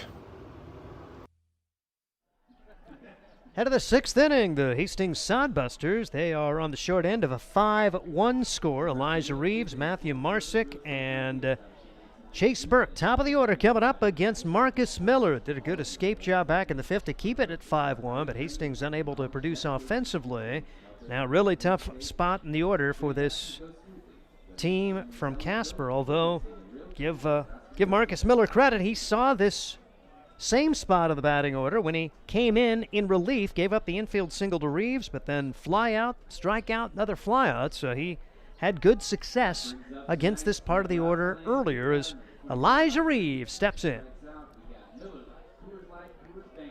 Marcus Miller, left-hander, making his first relief appearance of the year after he got roughed up Monday against Nebraska in a starter's role, going 2 in the 3rd innings, allowing 7 runs on 11 hits, struck out 1 and walked 1. It was just good Nebraska hitting in that victory against the Sodbusters, 18-7. Here's the pitch. Way outside to Marsick. 1 ball and no strikes on Elijah Reeves. Reeves with an infield single his last time up. He's also been hit by a pitch. He's 1 for 2 with a run scored. Pitch inside, so one off the outside, one off the inside corner, and it's 2 balls and no strikes on Reeves. Miller, a big, deep breath atop the hill, and the lefty winds and delivers. Ball 3. Had a leadoff walk in the 5th inning, and Casper unable to get runs home after they had their first 3 reach against Miller. This one across for strike 1, 3 balls and a strike. Reeves agrees with that. Haven't seen many batters agree with the umpire's calls today, but Reeves shook his head up and down. Yep, taking that 3-0 pitch right down the gut. 3-1 pitch coming. Pops this one foul and out of play, and it's 3 balls and 2 strikes. See, Reeves has seen that curveball pretty well from Miller. He's been on it, so kind of smiling in the box there as Reeves. I think you got to go back to the fastball if you want to get him swinging here. Not going to fool him on a curveball. 3-2, and the pitch from Miller. Hit hard down the left field line. That is a fair ball. Rounding first is Reeves. He's headed for 2, and he will slide in even though he didn't have to. It's a double for Elijah Reeves to begin the 6th inning here for the Casper Spuds as they continue to put pressure on this Hastings team. Well, there was the curveball, and Reeves waited on it just long enough to find the inside part of the left field foul line, and he's got another extra base hit here in the series against the Sodbusters. Another multi-hit game today as he's got 2 hits and a run scored, and a great chance for this Casper team to get a tack-on run with their 2, 3, and 4 hitters coming up, beginning with Matthew Marsick, who had a sacrifice fly his last time at the plate. Miller brings it home, and inside for ball 1. 1 ball and no strikes on Marsick. Marsick with a fly ball to center field. He also has got 2 doubles in the game. Matthew Marsick has punished Sodbuster pitching during the course of this year, including a 5-hit game. Stands in the left-handed box against the lefty Miller. And the 1-1 pitch on the way. Curveball just above the zone. And the count goes to 2 balls and no strikes on Matthew Marsick. Marsick was any taller, that'd be a strike right there, but his short frame just above the zone. Marsick out of Arlington, Texas. Looking to bring home Reeves from second base. Miller a check of Reeves, and the pitch is a fastball on the outside corner for strike 1, 2-1 the count on Matthew Marsick. 2 teams playing for the 9th time and final time this year. Matthew Marsick has hit .411 against the Sodbusters coming into today. That pitch gets away and goes back to the screen. Wortman couldn't stop it. A wild pitch will move Reeves to third base. He was 14 out of 34 coming into today, raises that average with 2 more hits. As Matthew Marsick for the year, hitting .333, but 4 multi-hit games and now 5 multi-hit games with his 2 doubles, and we're still just in the 6th inning. So it gets a little tougher for Marcus Miller now with a runner at third and nobody out. And a 3-1 count on Marsick. Here's the pitch. Lofted foul, 3-2. That was on the left side, and it's worked back to full. Both of the batters this inning have worked the count to full as the pitch count mounts for Marcus Miller. He's thrown 50 pitches after Suits threw 65 in 3+ innings for the Sodbusters. 3-2 pitch. Called strike 3. Marsick thought maybe it was ball 4, but he will turn and head to the dugout. And Sodbusters get him out. Officially 2 for 3 on the day. And it'll be Chase Burke coming up. And Burke has had a rough day. He's had his ups and downs against the Sodbusters this year, just in terms of hitting. He's been a pest on the bases, but 0 for 3 today with 3 strikeouts. As Miller struck him out the last time up. Puts it across for a strike. No balls, 1 strike on Chase Burke. Burke, just 185 against the Sodbusters coming into today. And we'll see that season average against the Sodbusters fall with his 0 for 3 performance. Here's a line drive, right field, going back. Hiltbrand makes the catch. That will be deep enough to score the run as hustling in is Reeves. So Burke gets the job done with a sacrifice fly to right. And Reeves' leadoff double does pay off, and Casper extends the lead to 6-1 with Nathan Martinez coming up. Good pitch there from Miller. Fastball in the outer half of the plate, but Burke did a better job of taking the outside fastball, going right with it, and sending it to right field plenty deep. And even if it was probably 20 feet more shallow, Reeves still scores. Yeah, Burke, it's crazy. He has 5 hits against the Sodbusters in the 9 games, and 4 of those came in the same game. So he had a huge game on Friday night. It's Nathan Martinez up there now and fouls the pitch back. No balls, 1 strike on Nathan, who struck out his first time up, reached on an error, and flew out. 0 for 3 for Nathan Martinez. Bases empty. 2 outs. Sodbusters trail at 6-1 here in the 6th. Pitch low and inside for ball 1. 1 ball and 1 strike on Nathan Martinez. 7 out of 21 against the Sodbusters for the season, with a couple of multi-hit games coming into today. 1-1 delivery. On the inside corner at the knees for strike 2. Nathan Martinez. He's always smiling, even when he is really not happy, and I think he's probably not too happy with that call, as he has the smile on his face right now. 1-2 with 2 outs. 6-1 the score. Casper on top. Looping liner. Right side. Nolan Oliver climbs the ladder and makes the catch, and that's 3 outs. So 1 run, 1 hit. Nobody left for Casper in the 6th. Sodbusters kept it up, trailing at 6-1. This is Sodbuster Baseball. Sodbuster Baseball is sponsored by Jerry Spady Chevrolet GMC. It's one of the many ways Jerry and Greg Spady, along with their families and employees, have proudly embraced a passion for giving back to the community. The folks at Jerry Spady Chevrolet GMC realize the importance of enriching and improving the lives of their neighbors. They've accomplished this through philanthropy and active personal involvement. Featuring the top new and used inventory in the region and a certified service department, Jerry Spady Chevrolet GMC, 2750 Osborne Drive East in Hastings, or at spady.com. Make your next pit stop at the Coach's Corner, a friendly staff and a deep lineup of snacks. You can find Coach's Corner in North Hastings on Osborne Drive East. More than just a gas station, Coach's Corner is the place to get delicious pizza made fresh for you and your family. Don't take our word for it. It's so good it'll be featured at selected Sodbuster home games this season. For a convenient and clean experience, be sure to check out the new convenience store in North Hastings, Coach's Corner. At the bottom half of inning number 6, the Hastings Sodbusters on the short end of a 6-1 score. Casper doing a good job getting the tack-on run there in the top of the inning. The leadoff double from Elijah Reeves, the sacrifice fly from Chase Burke, and now the hole a little bit deeper against Brayton Wilmus, who continues to put up zeros since giving up that run in the first when the Sodbusters had him on the ropes but couldn't come up with a big hit. Had a first and second no-out opportunity in the third and put a base runner on in the 5th, but nothing across since that first inning when a wild pitch scored Landon Gass. Here comes Nick Jones. He had a walk his first time up, but then grounded into a inning-ending double play in the 3rd inning. Now at inning number 6 for the Hastings Sodbusters, trying to rally late and win the series. Pitch taken high and outside for ball 1. 1 ball and no strikes on Nick Jones, who's had an amazing academic time at Arkansas Tech. He's already graduated as the pitch is taken for a ball. 1 ball and 1 strike. Just a degree in mechanical engineering. So he's got his future pretty well set in terms of some options. So he's going to go back to Arkansas Tech, 1 more year of baseball, and work on a master's, as he's going to work on his master's in business. So again, you talk about a guy who has it all in perspective, has done the job in the classroom and just playing baseball for fun. 1 more year, realizes this is probably his final summer, and then he'll have 1 more spring at Arkansas Tech.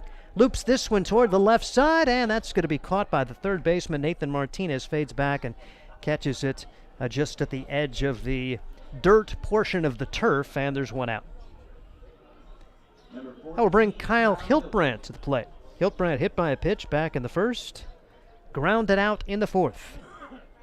Brayden Wilmus hit 3 batters in the 1st and walked 1, but survived that with only 1 run allowed, and has been able to stay away from those free passes since. One of the reasons he's been able to put zeros on the board every inning since. Hiltbrand, big swing, no contact.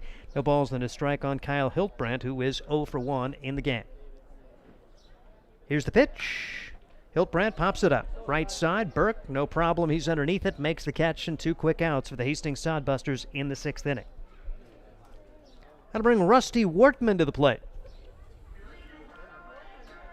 Wortman, 0 for 2 on the day. A ground out to the second baseman in the 1st, and then he grounded it back to the pitcher, who had to run over and make the play himself at first base in the fourth inning. On that high chopper, the first baseman was charging, but Danuitz had no chance to get there, and if Wilmus doesn't play heads up, they don't record the out, realizing he had to get to first and win the race against Rusty Wortman. The count goes to 2 balls and no strikes on the Hastings catcher.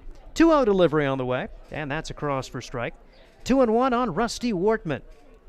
Not the guy who's got a good academic plan heading into another year at Northeast Community College. He'll be transferring on to a 4-year school. Out of Gretna High School, had some highlights on this field as an American Legion player. 2-2 pitch on the way, and that's high and outside for ball 3. 3 balls and 2 strikes. One of those Gretna Legion players had a chance to play in the multi-state regional here at Duncan Field against Legion players from other states.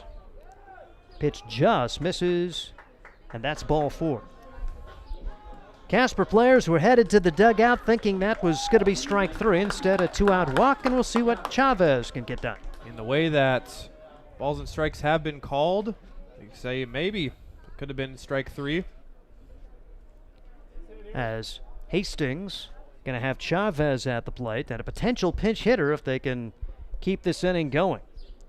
So Anthony Chavez is 1 for 2 as he's had a really good series against this Casper team. As the pitch taken for strike 1, no balls and 1 strike. As Grant Jones has grabbed a bat. Grant coming off that ankle injury, and we could be seeing Grant come into the game, hopefully this inning.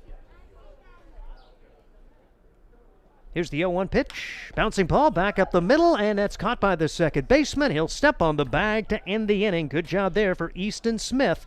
When it got over the head and glove of Wilmus, I thought maybe, just maybe, but a nice job as the middle infield for Casper has been outstanding again today. 4 unassisted on the putout of Wortman. Fielder's choice grounder from Chavez to end the 6th, and we head to the 7th. It's 6-1 Casper. This is Sodbuster Baseball. Are you tired of lousy internet and faceless customer service? It's time to experience local, honest, hassle-free, and exceptional. That's the Allo promise. We not only provide crazy fast fiber internet, crystal clear TV, and dependable phone service, but we choose to become a part of the communities we serve and love when everyone calls or stops by our store to say Allo. So don't settle for mediocre, settle for exceptional with Allo.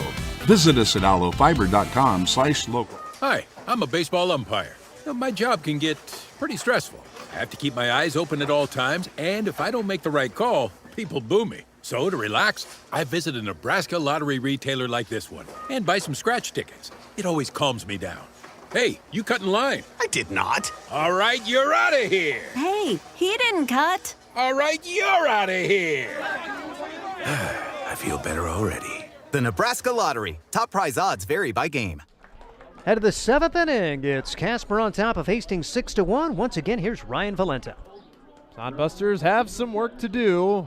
First, you task Marcus Miller with putting the 0 on the board here as he continues in relief of Jacob Suits. Both pitchers now with 3 complete innings. A little bit of a different line. Miller allowing 1 less hit, 4 less runs, but has walked 2 and only struck out 2. 2 very polar opposite pitchers. With different hand pitchers. Suits can bring it. Miller more of a spot crafty guy. As there's called strike 1 to Chandler Stocking. Kind of a delayed call, but gets the call from plate umpire. Crack to the right side and off the glove of Grant Jones, who has checked in to play second base. So he replaces Nolan Oliver. And his first chance in the field. Not sure he was going to get that ball anyway, but still good effort nonetheless. So Stocking is aboard with his first hit of the afternoon. And for Grant Jones, first time we've seen him in 3 weeks. Last time he played was against this Casper team on June the 4th. We're told Grant had an off-field injury that sidelined him for that 3 weeks. Talked with Joel Skipper. They feared he would be out a little bit longer, maybe a month or 2, but good to see little brother Jones back out in the field. way inside to Easton Smith, and Smith feeling loose. Just saw him field that ground ball and do a little 360 at second at the end of the last inning, so he's having a good time here in game 4. And he's ahead 2-0. Curveball floats in there for strike 1, and that'll serious him up a little bit more. Count goes to 2-1. Smith 1 for 2 with a single. Ground ball to the right side. Jones ranging over and can't knock it down as Stocking round second falls down, but will remain at second as he was trying to throw on the brakes and spun out a little bit. And that's runners on first and second. Back-to-back singles for the Spuds here in the 7th. 4th straight inning that Casper's had its first man aboard, and several of those they've had their first 2 reach. Big chance here for the Spuds is see if Daniewicz is up there bunting for this Casper team. Then the Spuds dugout has turned on their own player in Lucas Daniewicz. I wonder what he did to get them on the bad side of him. The boos you heard is all the Casper dugout. It's not the fans here at Duncan Field. So the Spud dugout giving their own teammates some neck out there. Into right center field. Hiltbrand got a late jump, and it falls in front for a base hit as they'll throw to third. And Daniewicz is aboard with a single, much of the dismay of his teammates in the first base dugout. I'm thinking they're doing like the Lou. It's Daniewicz. Daniewicz, maybe. I don't know.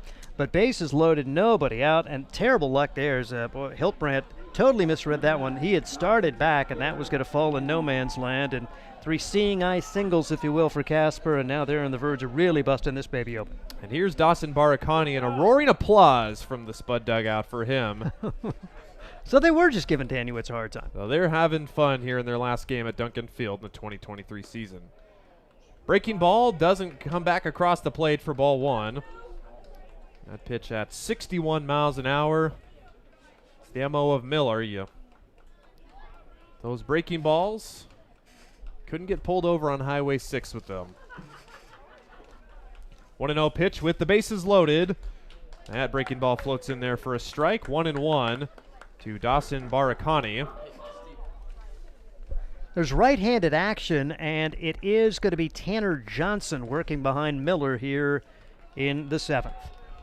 See if Miss Miller can get out of the jam. That ball is roped to center field. Frank on his horse and makes the grab in front of the Pepsi sign in left center field. Runners at second and third will move up. Stocking scores, and that's an RBI sac fly for Dawson Barakani, his second RBI of the game. And the Spuds now lead 6-1. And more tack-on runs for this Casper team. A third sacrifice fly in the last 4 innings to bring home runs. And make that lead 7-1 for Casper as that run comes home, and they're still in business with runners at first and third with only 1 out. Barakani put a charge into it, plenty deep to score the run, but just the one, as that's a loud first out for the Sodbusters. Breaking ball to Mac Wilkins in there for a strike. 0-1. Remember, Wilkins' last time up had that line drive out and throw him out for a double play. It takes something similar right here. 0-1. Runner goes, but the pitch is fouled off. We have Easton Smith at third base, Daniewicz at first base. As Mac Wilkins bats in the 9 hole with top of the order due on deck. Take a ground ball at somebody right here. Pickoff throw and in the dirt, blocked by Gaz. On a quick step off snap throw from Miller, unlike the traditional left-handed pickoff throw. Middle infield playing straight up, corners in just behind the infield turf. 0-2 pitch, just got a piece of it. And Wilkins stays alive.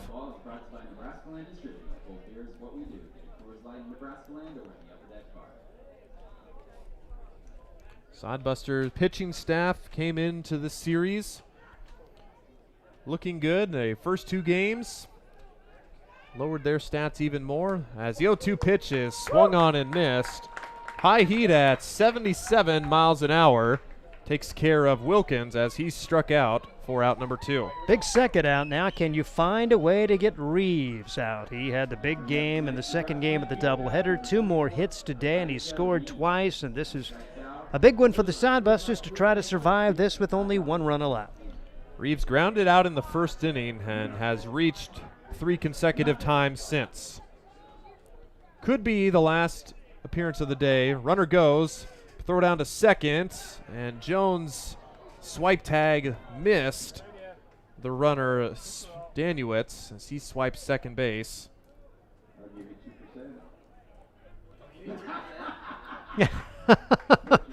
Oh boy, I tell you, we're gonna get investigated on this. The beer batter is up there now, and Jason Frew actually said, "I will give you 2% of the take." If he'll strike out. Okay. Of course, it's all in jest. So that was, and if Scott Galush, if you're listening, I'm sure that's really not going to happen. All right, he's our owner, general manager. Yep. So he's got that. We were just kidding. He didn't actually say that.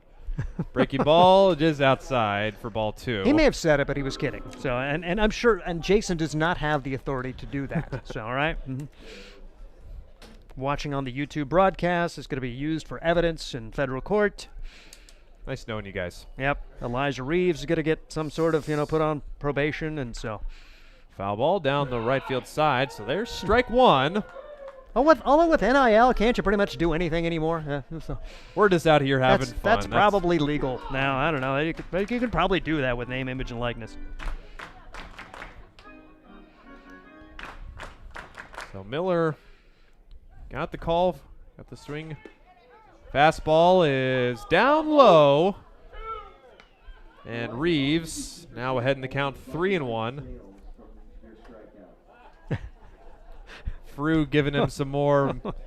They're having, you mentioned summer baseball, and this Casper crew, a lot of these guys, they do like to have a lot of fun. And of course, it's a lot more fun when you're ahead 7-1. Let's see what happens. 3-1 here. Pitch is right there for strike 2. And no smile from Reeves there initially, so you think maybe he was just fooled there. Couldn't pull the trigger on the fastball. It's 78. He shook his head up and down, though. He agreed with the call. All right, 3-2, 2 outs. Here's the payoff pitch, and just got a piece of that. I think Reeves might have swung at ball 4, maybe. Well, no, according to our flight scope, I was right on the inside corner, so good protect there. Mentioned Reeves coming into the series has only struck out 12 times in the season and only 6 times against the Sodbusters. Let's do it again. Full count pitch. And swing and a foul ball, and I thought it almost hit him. That was up at the top of the zone and inside, and Reeves just somehow got a piece of that. 2 really good jobs of staying alive for Elijah Reeves, as he is now it's a pride thing. He doesn't want to get struck out anyway, and there's going to be a huge cheer for the Sodbuster faithful here as he is the beer batter. 3-2 again. Not to be. Fly ball to the right side, but it's foul in foul territory. Long run for everybody, and no one able to get there. And as the broadcaster, I just want to see an out, and sometimes, especially with not Scott Galusha here, they may be able to give reduced price beer even if they just get him out. You're at this point in the game right now. Just Jason Frew trying to bargain his best to get Reeves a swing and miss.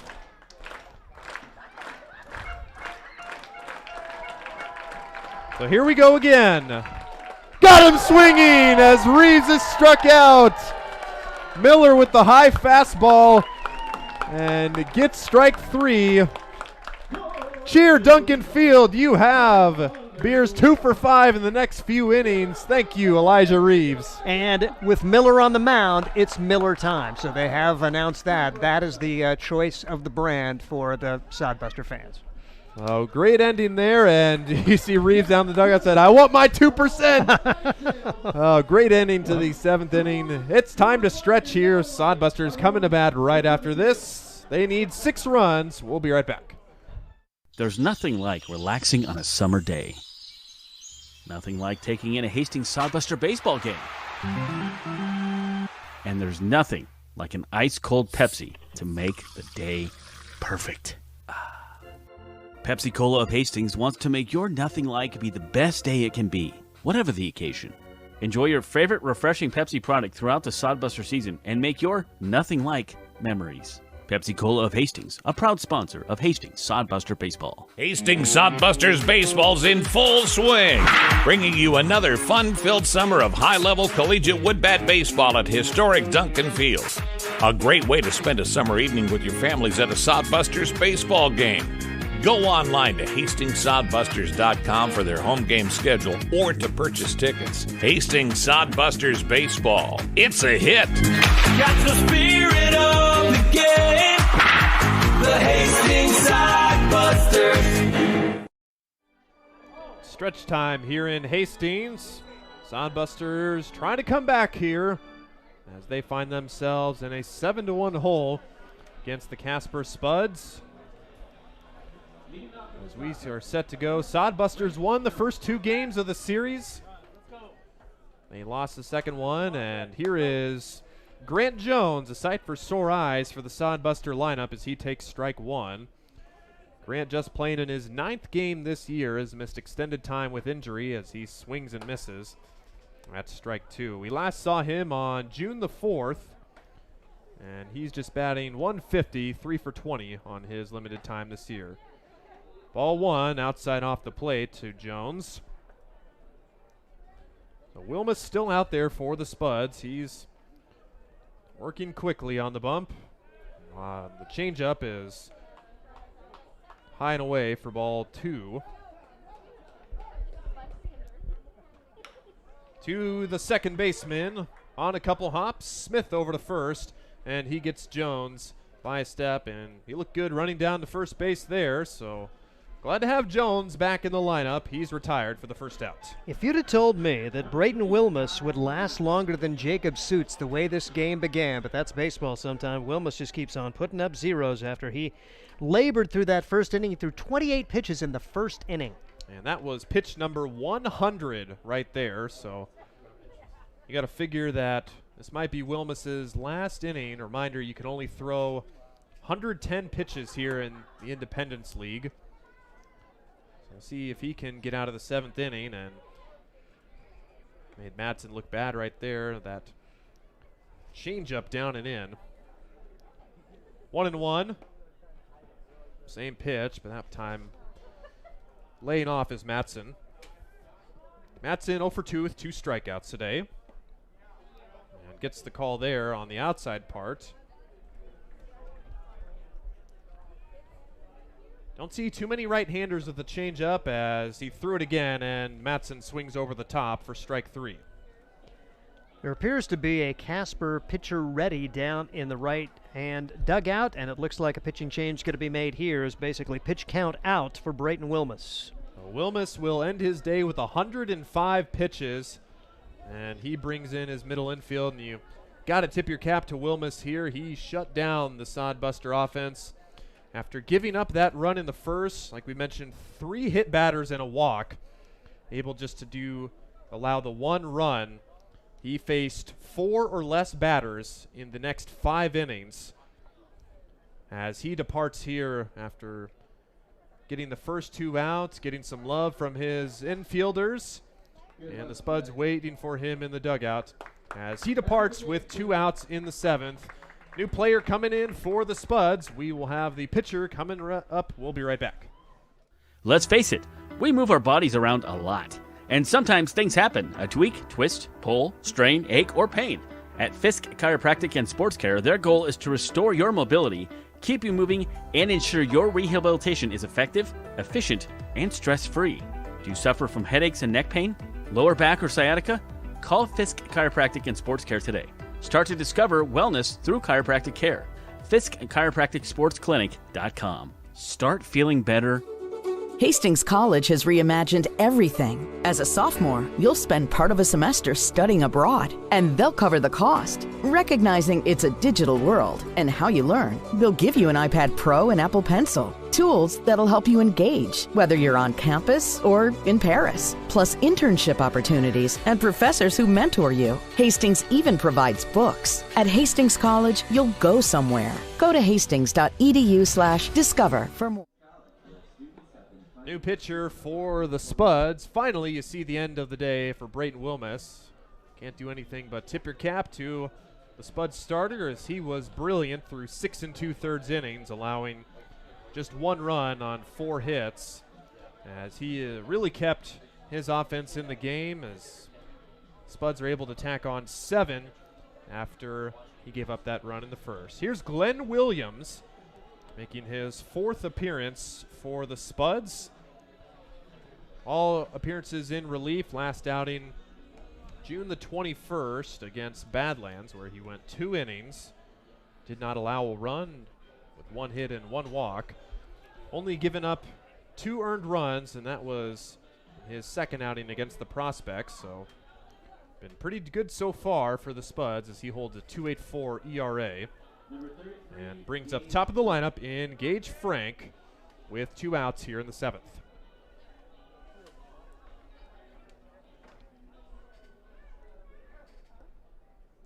First pitch from Williams to Frank, and swinging and popping it back our way, and that'll hit the top of the net. So Frank, first pitch swinging at 78 miles an hour. Frank had a tough game. Tough couple games in the doubleheader yesterday. Was 1 for 4 with 3 strikeouts, and he is plunked by a pitch. And not the first time we've seen Frank hit by a pitch here in this series. As he was hit to open the game, he is hit again and reaches first base. Elsewhere in the Independence League, Spearfish leading Oahe 13-4 in the 8th. Badlands putting it to Fremont 12-2 in the 7th. And Sawtooth has won that non-league game against Treasure Valley, the Tribe, 12-0. Josh Printer fouls that off. Speaking of the Badlands and Fremont series, Fremont with their win last night locked up a playoff spot, as they are the first half division leaders. First division leader for each half gets an automatic playoff spot, and the other few teams are decided via record afterwards. So Fremont is in. If it was a series that either team could have won, but Fremont takes the first 2, so Badlands too little too late with their offensive outburst today. Frank runs, and pitches bobbled from Wilkins, the catcher, and Frank steals the base. And he is in scoring position with 2 outs. Just trying to get something going, trying to ignite that offense, get him into scoring position, see if Printer can drive him home and begin the comeback. 6 stolen base for Frank this year. As Printer count even at 1 apiece. Pitch to him is right back where it came from and into center field, a base hit. Frank rounding third. The pitch or throw from Reeves is perfect, and Frank is easily thrown out at the plate to end the inning. Elijah Reeves can do it all. We've seen the speed, we've seen the glove, now we've seen the arm, as he records the outfield assist to gun down Frank at home plate. Sodbusters leave 1. They do not score. They still find themselves in a 6-run deficit. We go to the 8th. We'll be right back.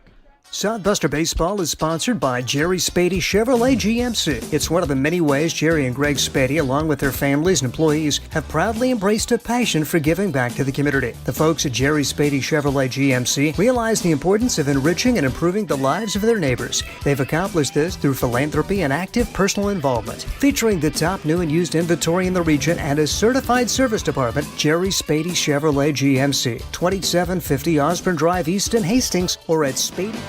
Make your next pit stop at the Coach's Corner. A friendly staff and a deep lineup of snacks. You can find Coach's Corner in North Hastings on Osborne Drive East. More than just a gas station, Coach's Corner is the place to get delicious pizza made fresh for you and your family. Don't take our word for it. It's so good it'll be featured at selected Sodbuster home games this season. For a convenient and clean experience, be sure to check out the new convenience store in North Hastings, Coach's Corner. 7 complete. Casper leads 7-1 in the final game in this 4-game series. Casper now 6 outs away from salvaging the series for a split here at Duncan Field after the Sodbusters won the first 2 games here this weekend. Marcus Miller still on the mound for the Sodbusters. He's a starter by trade, so you know he has the pitch count in him. We saw Tanner Johnson warming in the bullpen at one point. Got a couple of guys up, standing around. We'll see how long Miller has in this inning as he faces Matthew Marsick and gets a big swing and a miss for strike 1. He allowed the 110 pitches. Miller at 82 now after that first pitch here in the 8th. So 1 pitch, breaking balls up high for ball 1. So we mentioned final game for the first half for the Sodbusters. They'll have 4 days off before they go on a 4-game road trip, as there's a single into left field for Matthew Marsick. And for Marsick, he is now 3 for 5 with 2 doubles and a single.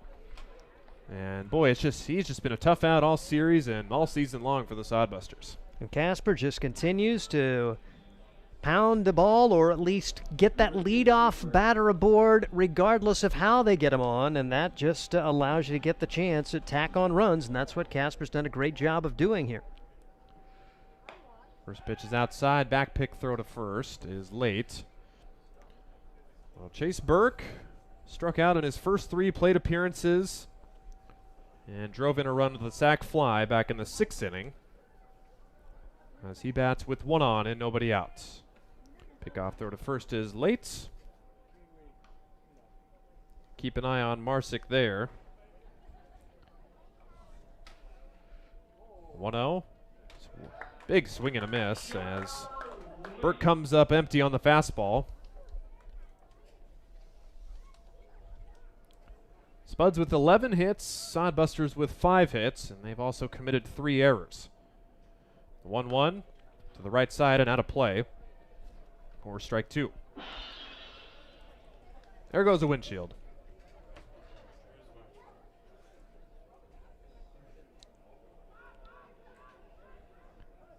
So Miller working ahead now, 1-2. Fly ball to right field. Hiltbrand measures it up and makes the grab for out number 1 as Marsick returns to first. Really well played by Hiltbrand that time as he got a perfect read on it and made that one look very easy. Tanner Johnson appears to be ready down the third base line if they elect to go to him to replace Miller. Johnson, he's been reliable for the Sodbusters. He's seen the most appearances here. Pickoff throw to first is late. Nathan Martinez bats now with 1 out. Martinez hitless today, but reached on an error in the 3rd inning. Other pickoff there. And short hop, but Gaz picks it, keep it in front. That's now 4 throw overs for Miller.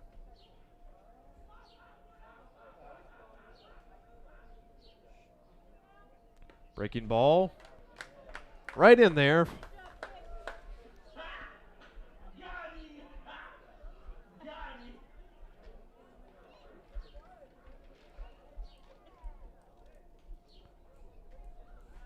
Pickoff throw to first, and really paying a lot of mind, but when you're up by 6 runs, you don't want to risk getting thrown out, and if you're the Sodbusters, get the batter here in the box, get him to roll into something.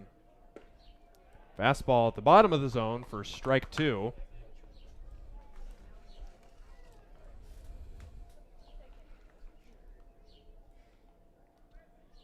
Sun is just about all but left.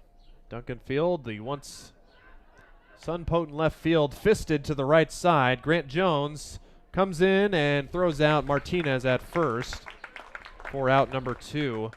weakly hit off the bat, and good play by Jones to throw out Martinez. Yeah, nice range for Grant Jones. You mentioned good to see him back in there next to little brother, and those two guys going to have a chance to play together again one more time as Jones is going to be going on to join the older brother at Arkansas Tech. So here is Chandler Stocking, the elite infielders for this Spud roster.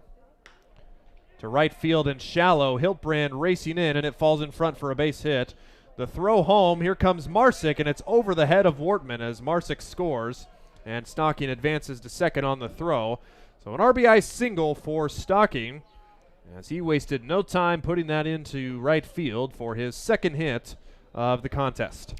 Leadoff single sets the table, and they are able to tack on another one here. 3 straight innings where they add single runs. It doesn't seem like much, but it adds up to a 7-run deficit now with the Sodbusters just 6 outs with which to work. Well, Marsick scores on the shallow single. That brings up Easton Smith. Smith on the day 2 for 3, with a walk to his credit. Stocking at second with 2 outs. Breaking ball gets the call in the inner half, and Smith doesn't think so. Spuds now up 8-1 on 12 hits compared to the Sodbuster 5. Fastball just off the plate. Close but no cigar for Miller.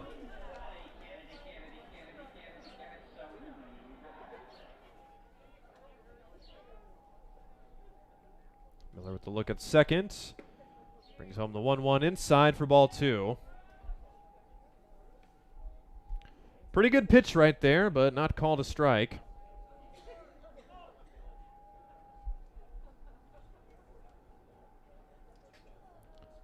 Miller now at 95 pitches. Trying to get the last out here in the 7th.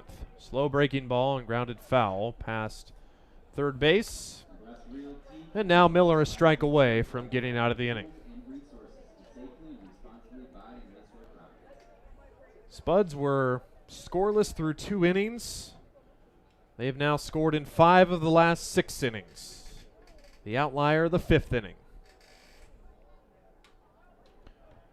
1 across in each of the last 3 innings.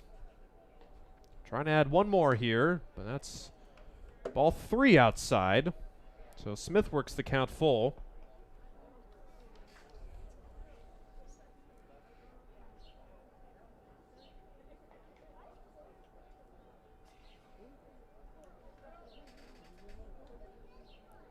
Here's the payoff, and that's way outside for ball 4 as Smith walks for the 2nd time in the contest, and that puts first and second with 2 outs.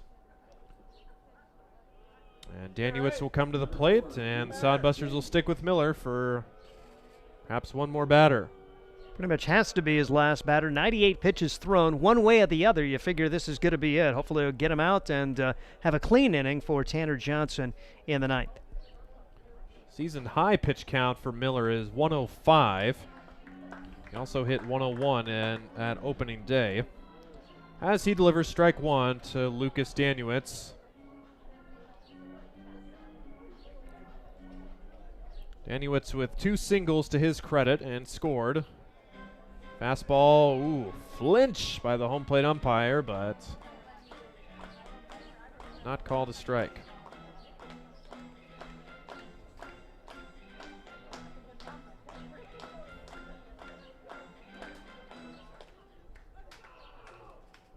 First and second, 1-1 to Danuitz. There's a good breaking ball, finds the outside edge for strike 2.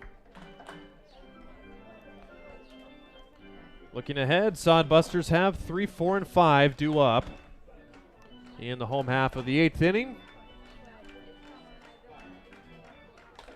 Here's the 1-2 pitch into center field for a base hit. Coming around is Stocking, and he will score as the throw goes into second. And Danuitz has another single, and he drives in a run.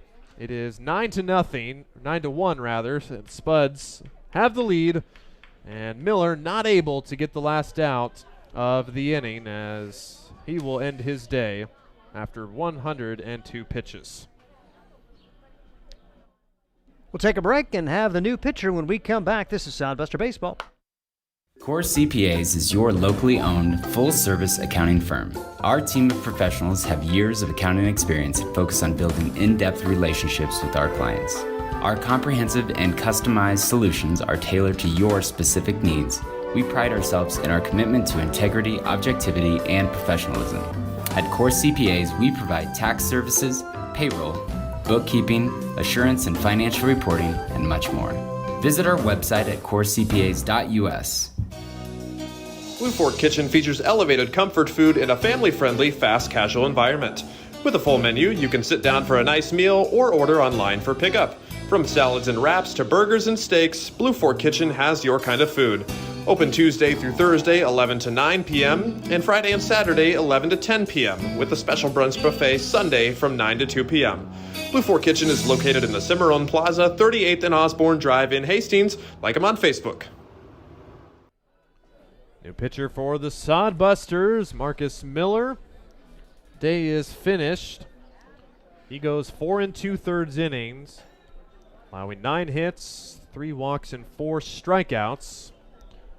4 runs to his ledger now, but still responsible for the runners on first and second. As the Sodbusters will call on Tanner Johnson for the 13th time this season to get the final out of the 8th inning. Johnson, a regional local from Kearney, one of 3 Iowa Western Reavers on the roster. Numbers on Johnson this year: 16 innings pitched, 15 runs, only 12 of them earned, 21 walks, 13 strikeouts, 6 hit batters, to the tune of a 5.25 ERA, and opponents are batting .250 off of Johnson. Already 2 home here in the 8th inning for the Spuds. 3 singles and a walk helping their cause, as Dawson Barakani, if it hasn't been done already, will try to put the icing on the cake here. Note, first pitch, called a strike. Right off the inside edge for strike 1. Barakani with a RBI single in the 4th and a RBI sac fly in the 7th. Johnson looks over. Smith with a big lead off second, but not going. So Barakani 1 for 3 on the day, as the sun has completely vacated Duncan Field here in the late evening. Pitch is down and away for ball 2. Coming up on 2.5 hours of game time. Pretty much a standard rate moving game. We've seen most of the games here at Duncan Field. 2-1 is popped in the air to center field. Frank says he has it, and he does, as Tanner Johnson comes on and retires the man he's assigned to. Spuds leave 2, but they score 2. They hold a 9-1 advantage. Sodbusters have 6 outs to play with. They're coming up. Are you tired of lousy internet and faceless customer service? It's time to experience local, honest, hassle-free, and exceptional. That's the Allo promise. We not only provide crazy fast fiber internet, crystal clear TV, and dependable phone service, but we choose to become a part of the communities we serve and love when everyone calls or stops by our store to say Allo. So don't settle for mediocre, settle for exceptional with Allo. Visit us at allofiber.com/. Hi, I'm a baseball umpire. My job can get pretty stressful. I have to keep my eyes open at all times, and if I don't make the right call, people boo me. So to relax, I visit a Nebraska lottery retailer like this one and buy some scratch tickets. It always calms me down. Hey, you cut in line. I did not. All right, you're out of here. Hey, he didn't cut. All right, you're out of here. I feel better already. The Nebraska Lottery. Top prize odds vary by game. Bottom of the 8th inning, Sodbusters coming to bat here against Glenn Williams, who returns in relief He relieved Brayton Wilmus as Williams got the last out of the 7th inning.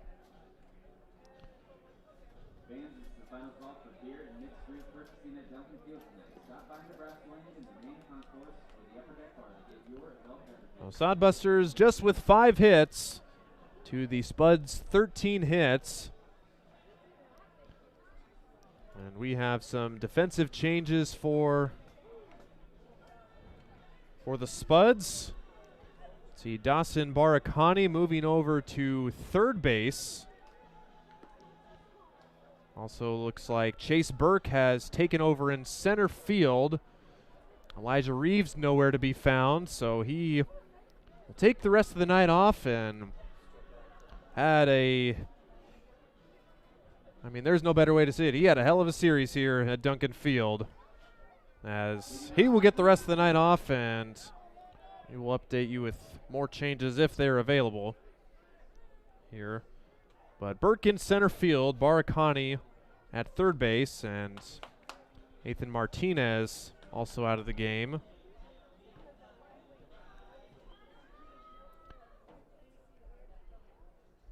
First pitch to Landon Gaz. There's a ball and takes pitch number 2 for a strike, so 1-1 to Gaz. Gaz was hit by a pitch and scored the lone Sodbuster run in the first inning. Pitch is fouled out of play, 1-2 to Gaz. Jacob Griffin is now playing right field for Casper. So Griffin in right, Burke in center.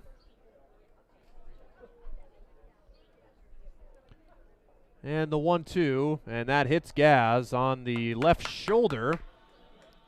So another leadoff hit by pitch for the Sodbusters. That's the second time that's happened this game. And the 4th Sodbuster hit in this game. Well, here's Nick Jones.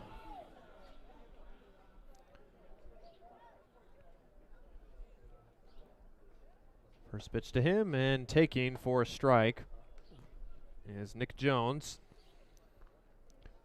Jones coming into this game 3 for 9 in the series with 3 RBIs and 5 walks.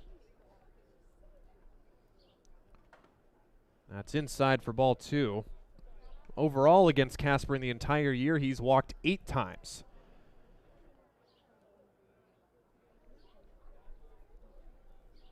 The 1-1 pitch with Gaz at first base. In the dirt and smothered by Wilkins. As he snags that. 2-1. Caleb Simmons, the new first baseman for Casper. So that means Danuitz is out of the game, and I think the Spuds formed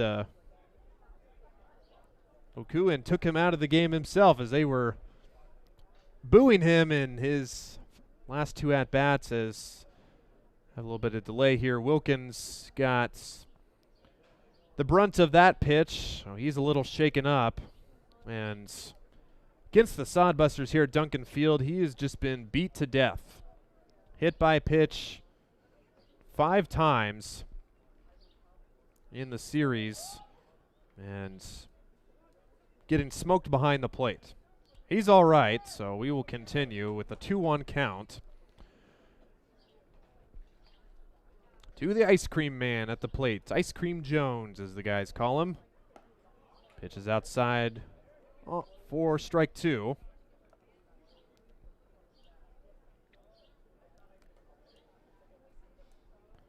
Williams evens up the count at 2 apiece.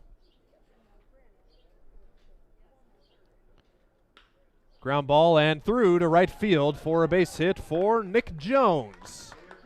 There's back-to-back have reached for Jones.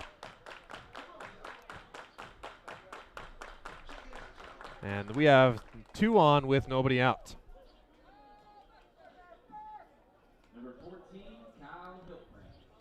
Just want to... FlightScope said that was 120 off the bat, but I think we might have a little bit of a malfunction there, as got to try a little bit harder to smoke that 120, especially in the collegiate level on a ground ball there. Strike one to Kyle Hiltbrand. Hiltbrand 0 for 2, was hit by a pitch in the first. Imagine if Nick Jones got 120 miles an hour in the air. That pitch gets to the T-ball field in right field. Pitch is a generous call on the outside edge for strike two to Hiltbrand. Sodbusters have something here in the 8th against Glenn Williams. 0-2 is inside and an off the leg of Hiltbrand, and another hit batter as Hiltbrand will go to first, second hit batter of the inning, and now sixth hit batter in the game. Yeah, Brayton Wilmus got off to such a tough start in the first inning, and now Glenn Williams in his first full inning has seen the bases loaded behind him, thanks in part to the 2-hit batsman that he has plunked, and now a chance for the Sodbusters to put a crooked number on the board. Spuds have now hit 48 batters in their 21 games. Pitch is a late strike call to Rusty Wortman. Good pitch, but took a while to call that pitch. So Wortman bats with the bases loaded. The 1-0, smoke to right center field. Griffin going way back, and that is down for a base hit. 1 run is in. Here comes the second runner, and 2 runs are in on the RBI double from Rusty Wortman. He's having himself a series. Had a 2 RBI single in the first game of the doubleheader yesterday, and this one is a rocket off the bat, and that's a 2 RBI double for the backstop. Gretna proud there as Wortman, given the opportunity, Sodbusters have not taken advantage of many here in the game, but trying to make a big comeback late. There is action in the Casper bullpen, and now the Sodbusters trying to get it going with one of their top hitters here recently, Anthony Chavez, to maybe bring home 2 more. Spuds still have to be smart about their pitching decisions.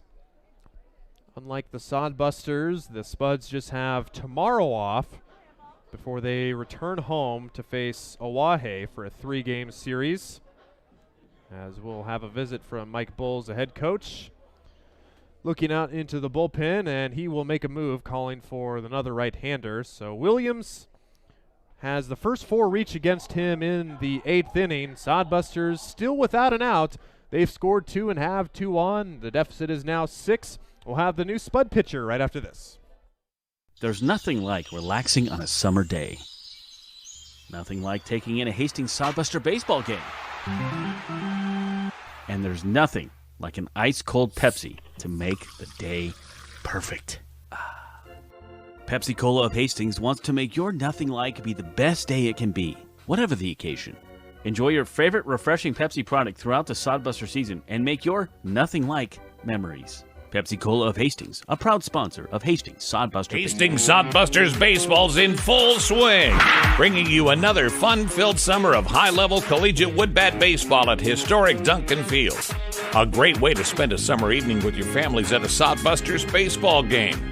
Go online to HastingsSodbusters.com for their home game schedule or to purchase tickets. Hastings Sodbusters baseball. It's a hit. Got the spirit of the game. The Hastings Sodbusters.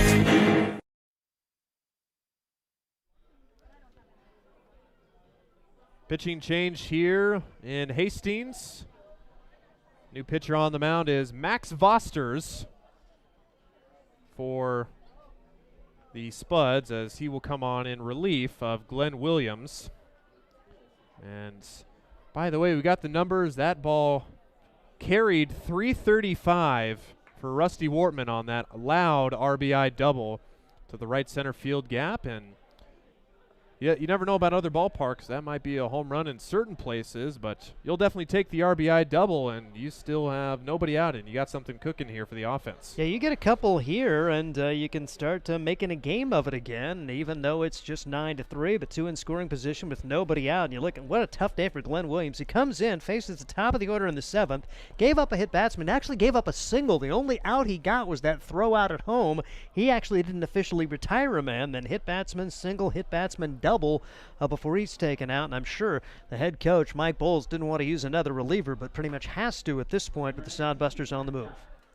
So third time that Vosters has pitched against the Sodbusters this year. His lone start was against the Busters on June the 3rd, where he started and faced 4 batters, did not record an out, and was pulled. His last outing on the 14th against the Sodbusters, he pitched a scoreless inning in relief. First pitch to Anthony Chavez is a called strike right on the outside part of the zone at 81 miles an hour on the fastball from Vosters. Chavez having a great series, even though he's 1 for 3 today. 6 for 9 on the series. And down the right field side, but no play as that ball gets out of the play towards the concession stand for strike 2.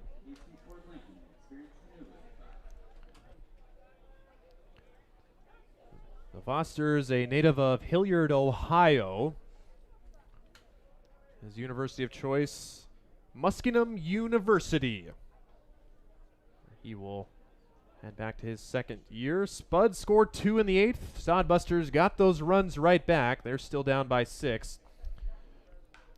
And another foul ball off to the right side. So Chavez, been a tough strikeout. He's able to foul lots of balls off with 2 strikes. Make these opposing pitchers drive up their pitch counts. 2 on. Hiltbrand at third. Wortman at second. First the 0-2 is outside for ball 1.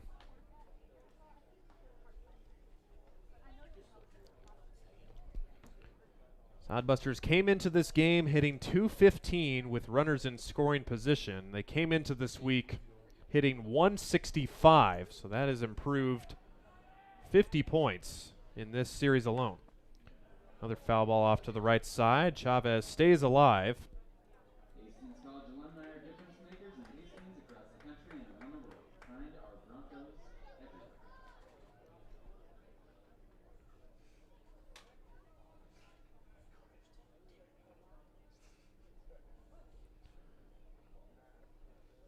Sodbusters with at least 8 hits in all 3 games so far. They have 7 tonight, as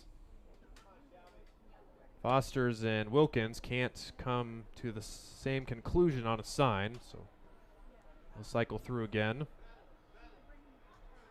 Foster shakes 1, likes his second sign. Here's the 1-2 in the dirt and stopped by Wilkins. Chavez slowly bringing himself back in the count. First 0-2, now 2-2.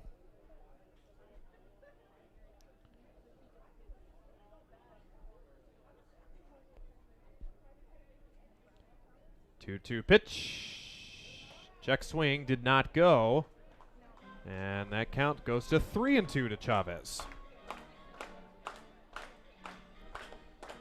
It's a little interesting here. You have Grant Jones on deck and Ty Matson, and then the top of the order. The top of the order will at least get one more chance here in this game. Payoff. Swing and a miss. Blew it right by him as Chavez comes up empty on the fastball. And that's the first out of the inning. Good job for Vosters to get the first out, and that kind of reduces the momentum that the Sodbusters had built, but they'll try to go with Jones and Matson, the bottom of the order here in the 8th. Get a few more and give yourself a fighting chance heading into the 9th. Grant Jones steps to the plate for the second time this evening. Grounded out in his first appearance. And a good block by Wilkins. That pitch is in the dirt.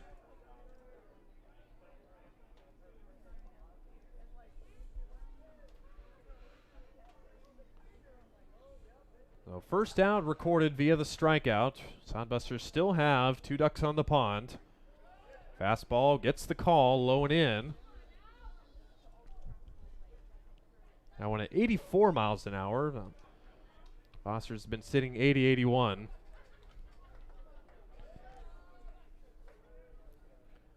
One. Same spot, same result as Jones watched 2 fastballs and 2 pretty good pitches. Nothing wrong with those.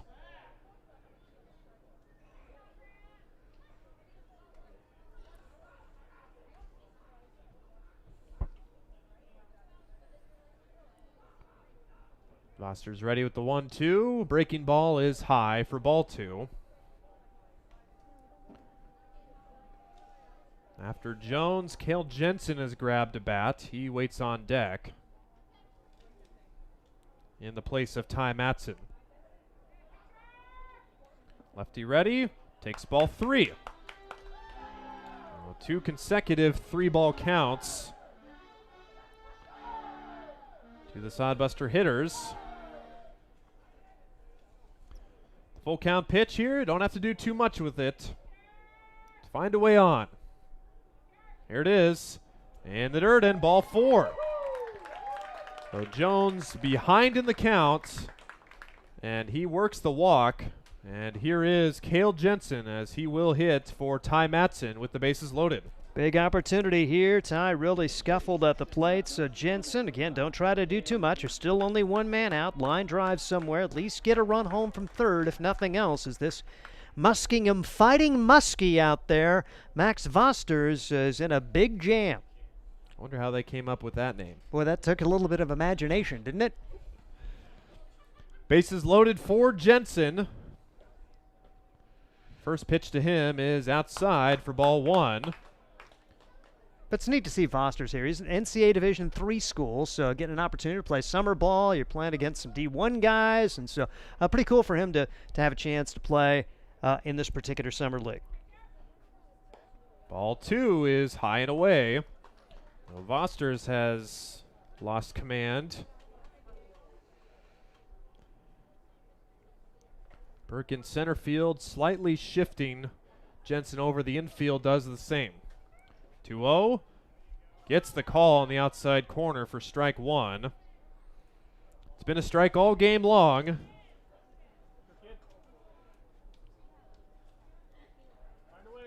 So instead of 3-0, now you have 2-1. That ball is seasoned to center field. Burt going way back. And he will make the catch. Runners from second and third tag and advance. Hiltbrand scores on the loud sac fly. That was 87 off the bat and almost a similar spot to Wortman's RBI double. Instead, it's just a sac fly out. Sodbusters get another, and they now trail by 5 with 2 outs.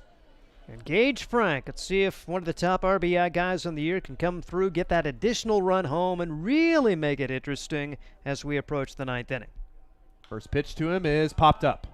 On the infield, Stocking and Smith. It'll be Stocking, and he makes the catch for out number 3. Sodbusters get 3 in the inning.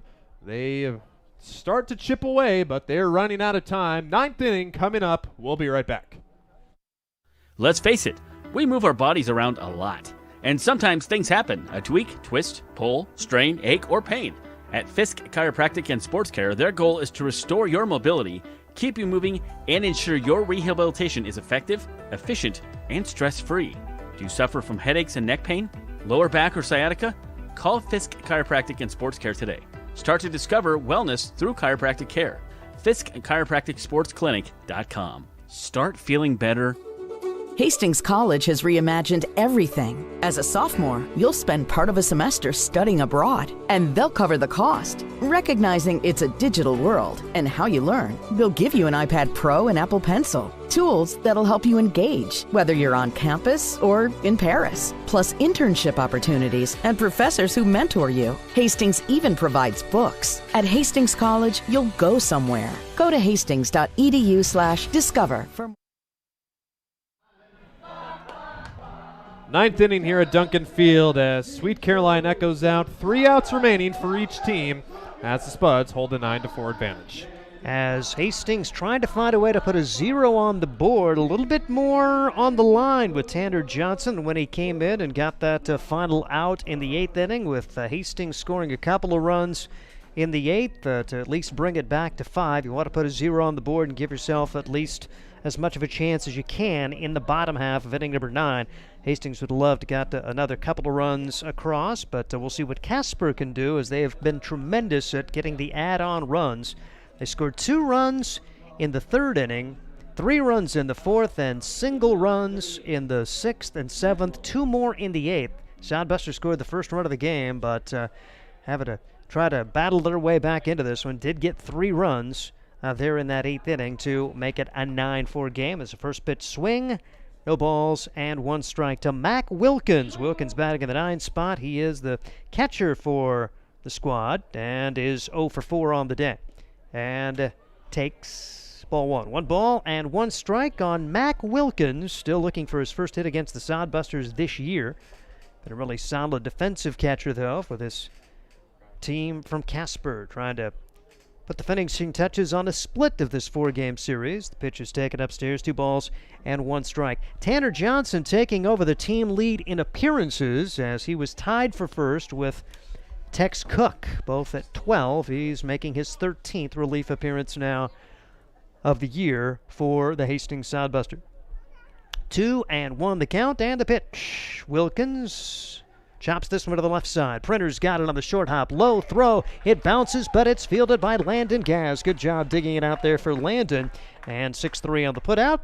And that'll go back to the top of the order, but it'll be a new batter coming up for the Casper Spuds, as they lifted Elijah Reeves from the game, and they put Jacob Griffin, in his spot in the batting order. So Jacob Griffin will get his first at-bat of the day for the Casper Spuds. Griffin getting his opportunity. He's playing right field with Chase Burke moving over to center. And Griffin stands in, takes high for ball 1. 1 ball and no strikes on Jacob Griffin, just joining the team as of late. Still looking for his first hit, 0 for 6. He was 0 for 3 Friday, did score a couple of runs, and played the first game of the doubleheader yesterday and went 0 for 3. Swings and misses here, no balls, 2 strikes. Should say 1 ball and 1 strike on Jacob Griffin, batting in the top of the order, and Sodbusters probably happy to see Elijah Reeves out of the game. He had a really good series. Pitch just misses, 2 balls and a strike. That strikeout in the 7th notwithstanding, we're kind of saying it tongue-in-cheek here. Reeves getting the struck out, so they pulled him out of the game as the beer batter, and Sodbusters would be happy if that happened, as Elijah Reeves, he wanted to be the beer batter today, and he did his damage before striking out in the 7th inning. He had a really good last couple of games of this series. Griffin pops it up into center field. Gage Frank has that measured, and there's 1 out here in the top half of the 9th. Make it 2 outs after the ground out from Wilkins. 2 up, 2 down, and Matthew Marsick after Wilkins grounded to the shortstop. Griffin with the fly out to center, and Matthew Marsick the last hope in the top of the 9th for Casper. Casper on top by a score of 9-4. Sodbusters scored in the first. You really thought the offense had a great chance against Brayton Wilmus, but just didn't happen. Had some opportunities, did not take advantage of that. Matthew Marsick chases down that ball that got away from the catcher. Just watching Matthew play and Vista in the middle of the dugout, just seems like a very nice young man, Matthew Marsick.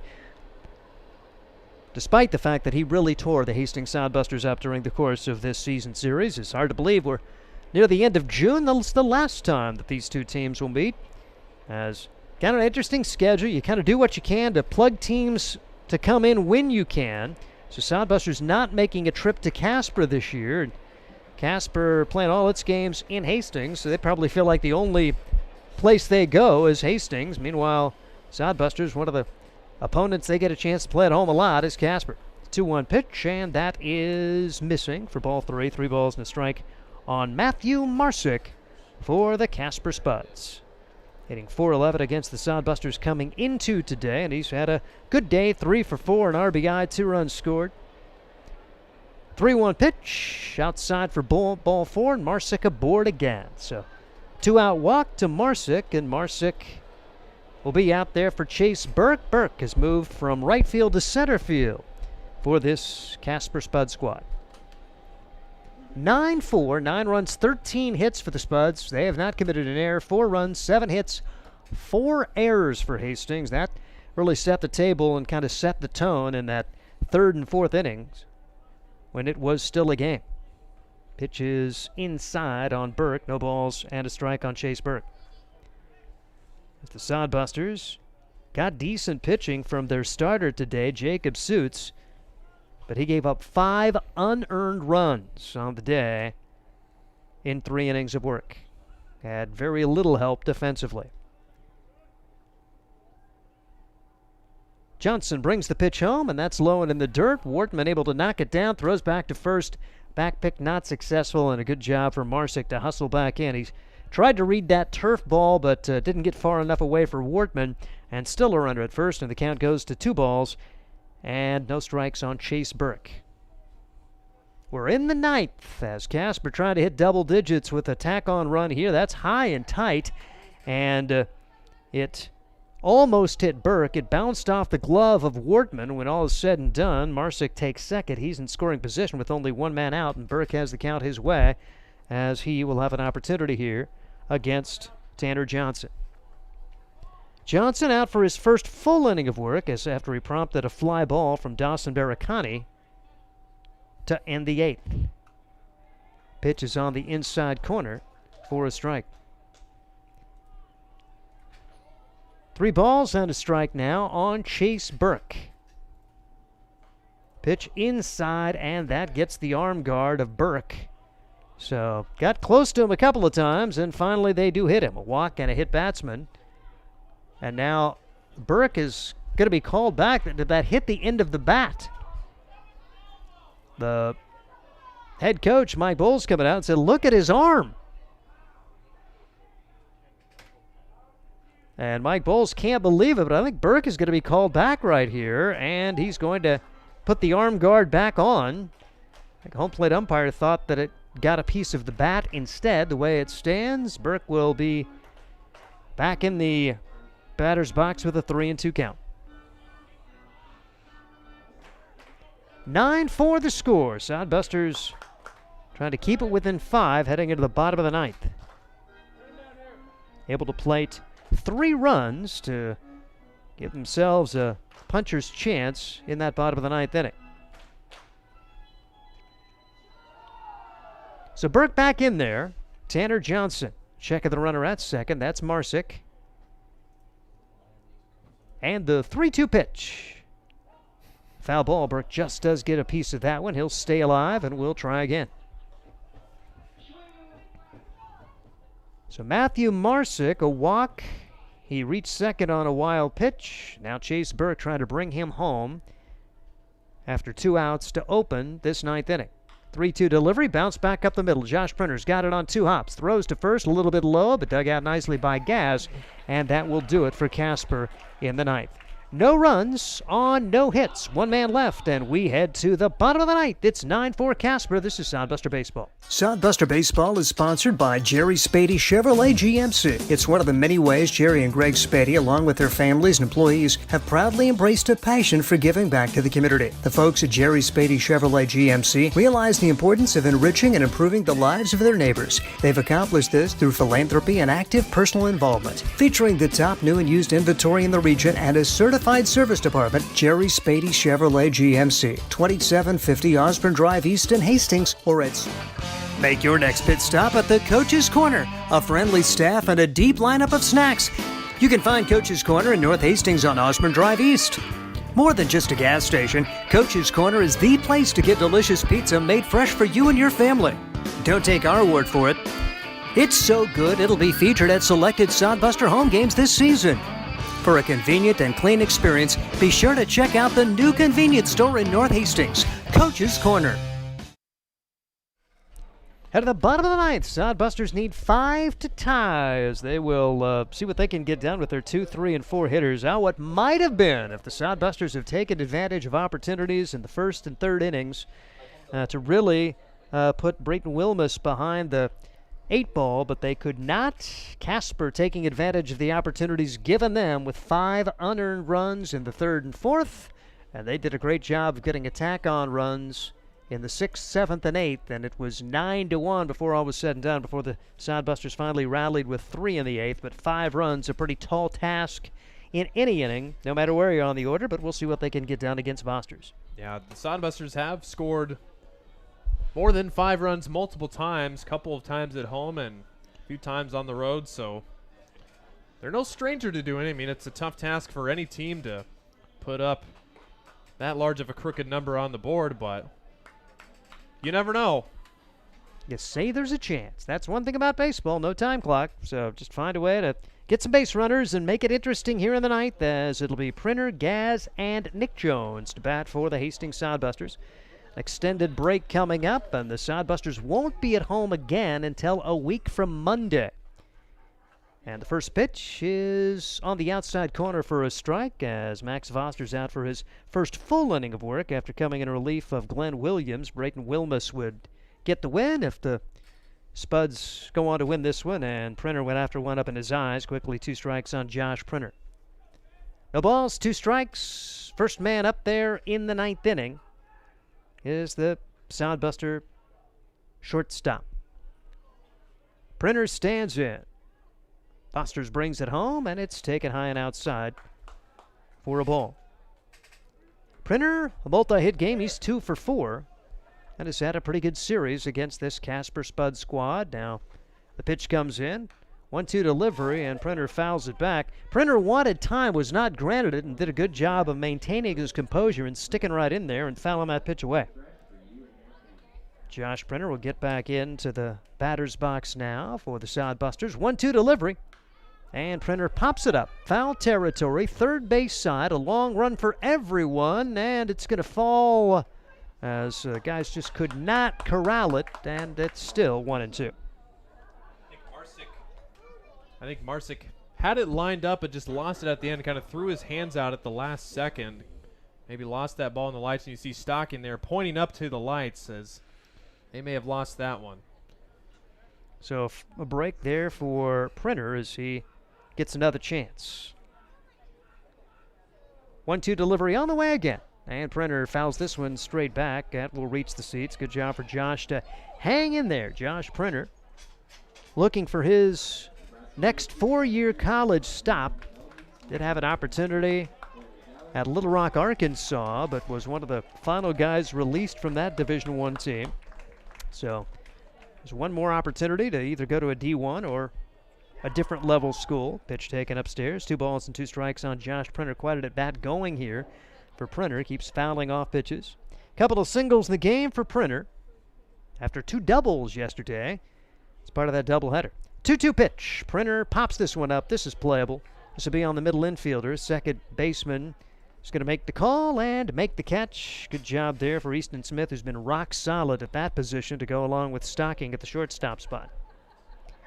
That will bring to the plate Landon Gaz. Gaz, one of the newcomers this week, has scored a couple of runs for this Sodbuster team. He's been hit twice. He's 0 for 2 on the day, but 2 of the 4 runs in the column of Landon Gaz. Right-handed pitcher Max Vossers trying to finish up here in the ninth. Pitch is on the outside corner for strike 1. No balls, 1 strike. Sodbusters down to their final 2 outs of the game and of this series.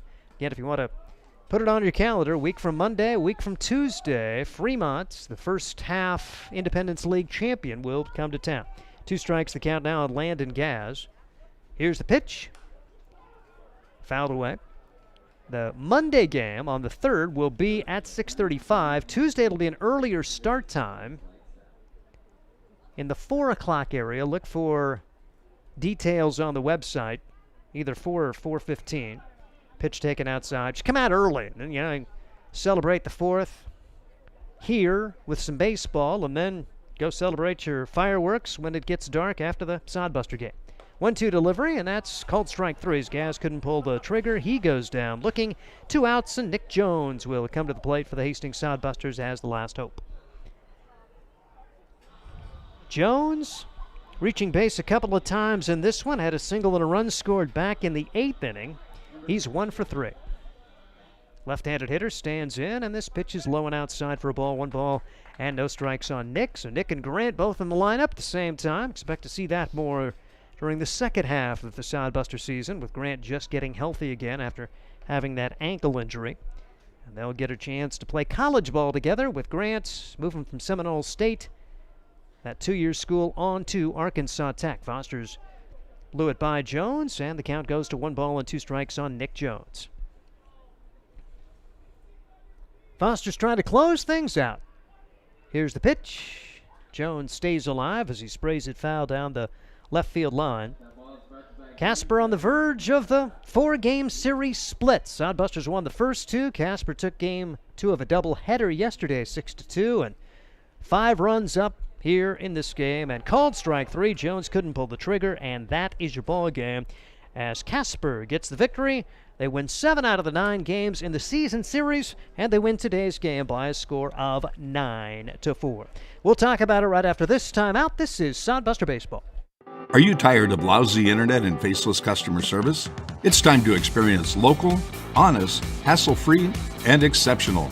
That's the Allo promise. We not only provide crazy fast fiber internet, crystal clear TV, and dependable phone service, but we choose to become a part of the communities we serve and love when everyone calls or stops by our store to say Allo. So don't settle for mediocre, settle for exceptional with Allo. Visit us at allofiber.com/local.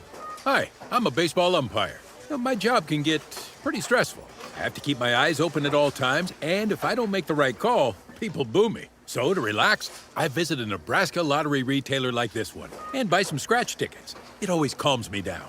Hey, you cut in line. I did not. All right, you're out of here. Hey, he didn't cut. All right, you're out of here. I feel better already. The Nebraska Lottery. Top prize odds vary by game. There's nothing like relaxing on a summer day. Nothing like taking in a Hastings Sodbuster baseball game. And there's nothing like an ice-cold Pepsi to make the day perfect. Pepsi Cola of Hastings wants to make your nothing like be the best day it can be, whatever the occasion. Enjoy your favorite refreshing Pepsi product throughout the Sodbuster season and make your nothing like memories. Pepsi Cola of Hastings, a proud sponsor of Hastings Sodbuster. Hastings Sodbusters baseball's in full swing, bringing you another fun-filled summer of high-level collegiate woodbat baseball at historic Duncan Field. A great way to spend a summer evening with your families at a Sodbusters baseball game. Go online to hastingssodbusters.com for their home game schedule or to purchase tickets. Hastings Sodbusters baseball. It's a hit. Got the spirit of the game. The Hastings Sodbusters. This is Sodbuster Baseball as Hastings comes up short today by a score of 9-4 as Steve Stein, Ryan Valenta, and after some steps forward the first couple of days of this series, kind of a tough day for this Hastings squad. Had their opportunities, but just wasn't meant to be. Yeah, the first inning run looked huge. You know, Sodbusters not scoring in the first inning a whole lot, especially at home. You thought, oh, okay, you give your starter a start, and Jacob Stutz, who started the game, we saw him go a little bit longer than usual. We saw him go 3 innings today, and he just had a tough day, and, you know, his defense didn't really help him out behind him like they should have. The 1 run was there, and then the 2 runs for the Spuds, which, I mean, I look at that 3rd inning ground ball as kind of the turning point in the game. You have a ground ball to shortstop, throw gets to the runner, then you're out of the inning scoreless, but that 2 runs scored there, and Sodbusters not able to get on track after that, able to just, it's got to keep going. The Sodbusters gave up 3 more in the next inning, so just kind of the ball kept rolling. Sodbusters not able to stop that ball to roll in. Good, like you said, a good 2-game start for the Sodbusters, just not able to keep that momentum going. And for the offense, they were dominated behind that the Spud pitcher Braden Wilmus here throughout the day. And it sure didn't seem like he was going to early. I mean, he made it through the first inning, hitting 3, walking 1, and keep in mind 2 outs recorded on a hard line drive off the bat of Josh Printer that turned into a line-out, throw-out double play. A game of inches. If that baby gets by, Sodbusters likely put a big crooked number on the board. That did not happen. Sodbusters just settled for one. And then Hastings, you mentioned the 2 and the 3 runs given up. All 5 of those runs were unearned as the Sodbusters committed 3 early errors to basically hand Casper the lead, and then give the Spuds a heck of a lot of credit because they did a good job getting their leadoff man aboard and manufacturing runs, getting those add-on runs as they scored a run in the 6th, a run in the 7th, 2 in the 8th. Sodbusters did battle with 3 in the 8th, but when you're down by 8 at that point, if it's even 4 or 5 to 1, it's a totally different feel when you were able to plate 3 runs there in the 8th inning. Yeah, and when you have those top 3 hitters in that Spud lineup and Reeves, Marsick, and Burke, you're going to have a tough day regardless of who you throw out there. Speaking of Reeves and Marsick with multi-hit games, Burke hitless, but he looked good in the field. Also, Lucas Danuitz, Smith, and Stocking with multi-hit games. So 13 hits for the Spuds. For the pitching here at home, kind of regressed to their woeful ways, if you will, in the first dozen games where they're averaging around 7 earned runs a game. So for the Sodbusters, besides that complete game shutout in Game 1 of the doubleheader yesterday, pitching's just not able to lock it down and give the offense even a chance to stay in the game. Offensively for Hastings, Gage Frank ended up 2 for 3. Josh Printer 2 for 5. Nick Jones went 1 for 4, did score a run. Rusty Wortman 1 for 3, had that 2-run double. A nice job for him. So he had a couple of 2-run hits in this series. 1 for 4 for Anthony Chavez in the game, as the Sodbusters did have 4 runs on 7 hits in the contest. Sodbusters ended up seeing their season series go to 2-2 in this particular series, and they end up 2-7 overall, as we are going to be joined by the head coach, as we do appreciate Joel Skipper joining us today as Hastings falls by that 9-4 final. Coach, your initial thoughts after this setback? I think that we just kind of questioned a little bit of the compete today. I think we were a little bit slow moving there all throughout the game. Obviously put a nice inning, together in the 8th, but just a little bit too little too late. The first inning, kind of take us through that when you had all kinds of opportunities to maybe put Wilmus out of the game, couldn't get the big hit and settle for just 1. How big was that to maybe not put a crooked number up early? Yeah, it was nice, obviously scoring the 1, but I think we maybe left a couple out there. I think maybe just doing a little bit too much at the plate, kind of getting outside ourselves a little bit. We've been kind of doing that, in those big moments. So, it's been a little bit better as of late. I think these 4 days are much needed as we kind of head into July here with a bunch of games. The key play I look at is the 3rd inning, that ground ball to Printer at shortstop, 2 outs. You get that ground out, it ends the inning. Unfortunately, first baseman not able to dig that out, and 2 runs, you find yourself in a hole there. Just how big was that? Did that really kind of affect the guys and the momentum in the dugout? Because if you get that out, you're still scoreless there. Yeah, absolutely. I wish we could have picked that over at first base. Thought Printer kind of came up and made a really good play on that chopper there. Just didn't go our way that time. So we had a couple more errors that led to some runs. So just cleaning up that defense. Obviously got some guys playing in some different spots, but we've been kind of saying that. Enough with the excuse making. Just got to go out and make those plays. So confident those guys will kind of figure it out moving forward. It's a split of a 4-game series. You got the first 2 wins, and I thought played well in game number 3. Overall, I know maybe a step back today, but did you see some encouraging signs over the weekend? Yeah, I think we did. I think pitching performances all weekend were great. Dalton Juden just kind of been our force on the mound, man. So we're going to continue to, rely on him pretty heavily in this second half. Then just kind of rallying together. I think we can still kind of get a little closer and tighter as a team, especially on these 4-day weekends. I know it's a lot of baseball, and we need everybody to kind of keep that energy up in the dugout. It's good to see Grant Jones back on the field today. And then his first at bat, he grounded out, but he busted it down the line. You could definitely tell that ankle was all good. And we talked to the earlier, said he might be out for a month or an extended time, but he's back after 3 weeks. Grant Jones, probably good to have him back in the lineup. Absolutely. Just plays the game of baseball so hard, just has all the intangibles, lefty hitter, and obviously adds some speed to the lineup. So all good things there. So glad we could get him a couple innings tonight, have 4 days off to kind of rest that up, but expect him to be 100% healthy heading into next weekend in Spearfish. With the 4 days off, how do you handle it? Do you give the guys a couple of days to not do anything? Do you practice? What's your plan before you hit your next road trip? Yeah, we're going to give the guys a couple days off. I think, heading into this big stretch, we're really not going to get any breaks at all, other than today. I think it's just kind of important just to take a step back a little bit. I think everybody can kind of use it mentally and for their bodies. Then we'll probably get back after it, Thursday, kind of do some hitting and defense, pitching work before we head to Spearfish. Big series for a couple guys that weren't in the lineup too much. Anthony Chavez had his monster day yesterday. And how about Rusty Wortman, too? We saw Vital get knocked out. He's been out all week with that concussion. Your backup catcher stepping up for you, providing the bases loaded 2 RBI yesterday and another one today. Just how big is that for able to have, like we said, all these catchers on the team and be able to produce here and when they need to?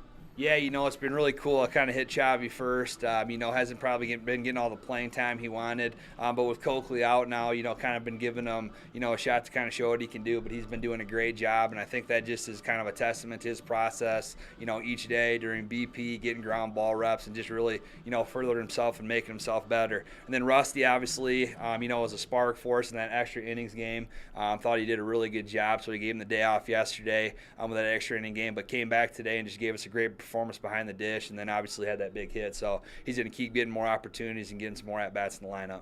He's Joel Skipper, head coach for the Hastings Sodbusters. We appreciate him always coming up after the games as the Sodbusters do split their 4-game series with Casper. That'll do it for our stream today. Again, our next coverage coming up July 3rd, as it'll be the Fremont Moo, the first half Independence League champs, coming to Duncan Field, and we'll have coverage at 6:10, and then a special early start time for the Sodbusters and the Moo on July 4th. For Noah Pagel, for Ryan Valenta, this is Steve Stein, and this has been Sodbuster Baseball.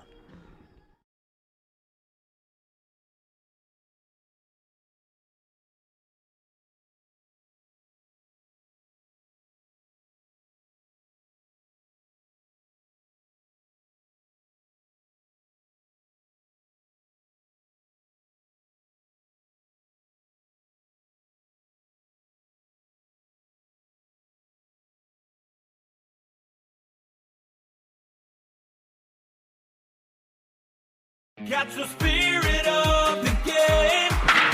The Hastings Sodbusters. Get the ultimate fan experience at a Hastings Sodbuster game this summer. Enjoy high-level collegiate summer woodbat baseball at the beautiful and historic Duncan Field in Hastings. Baseball and a whole lot more. Affordable family fun.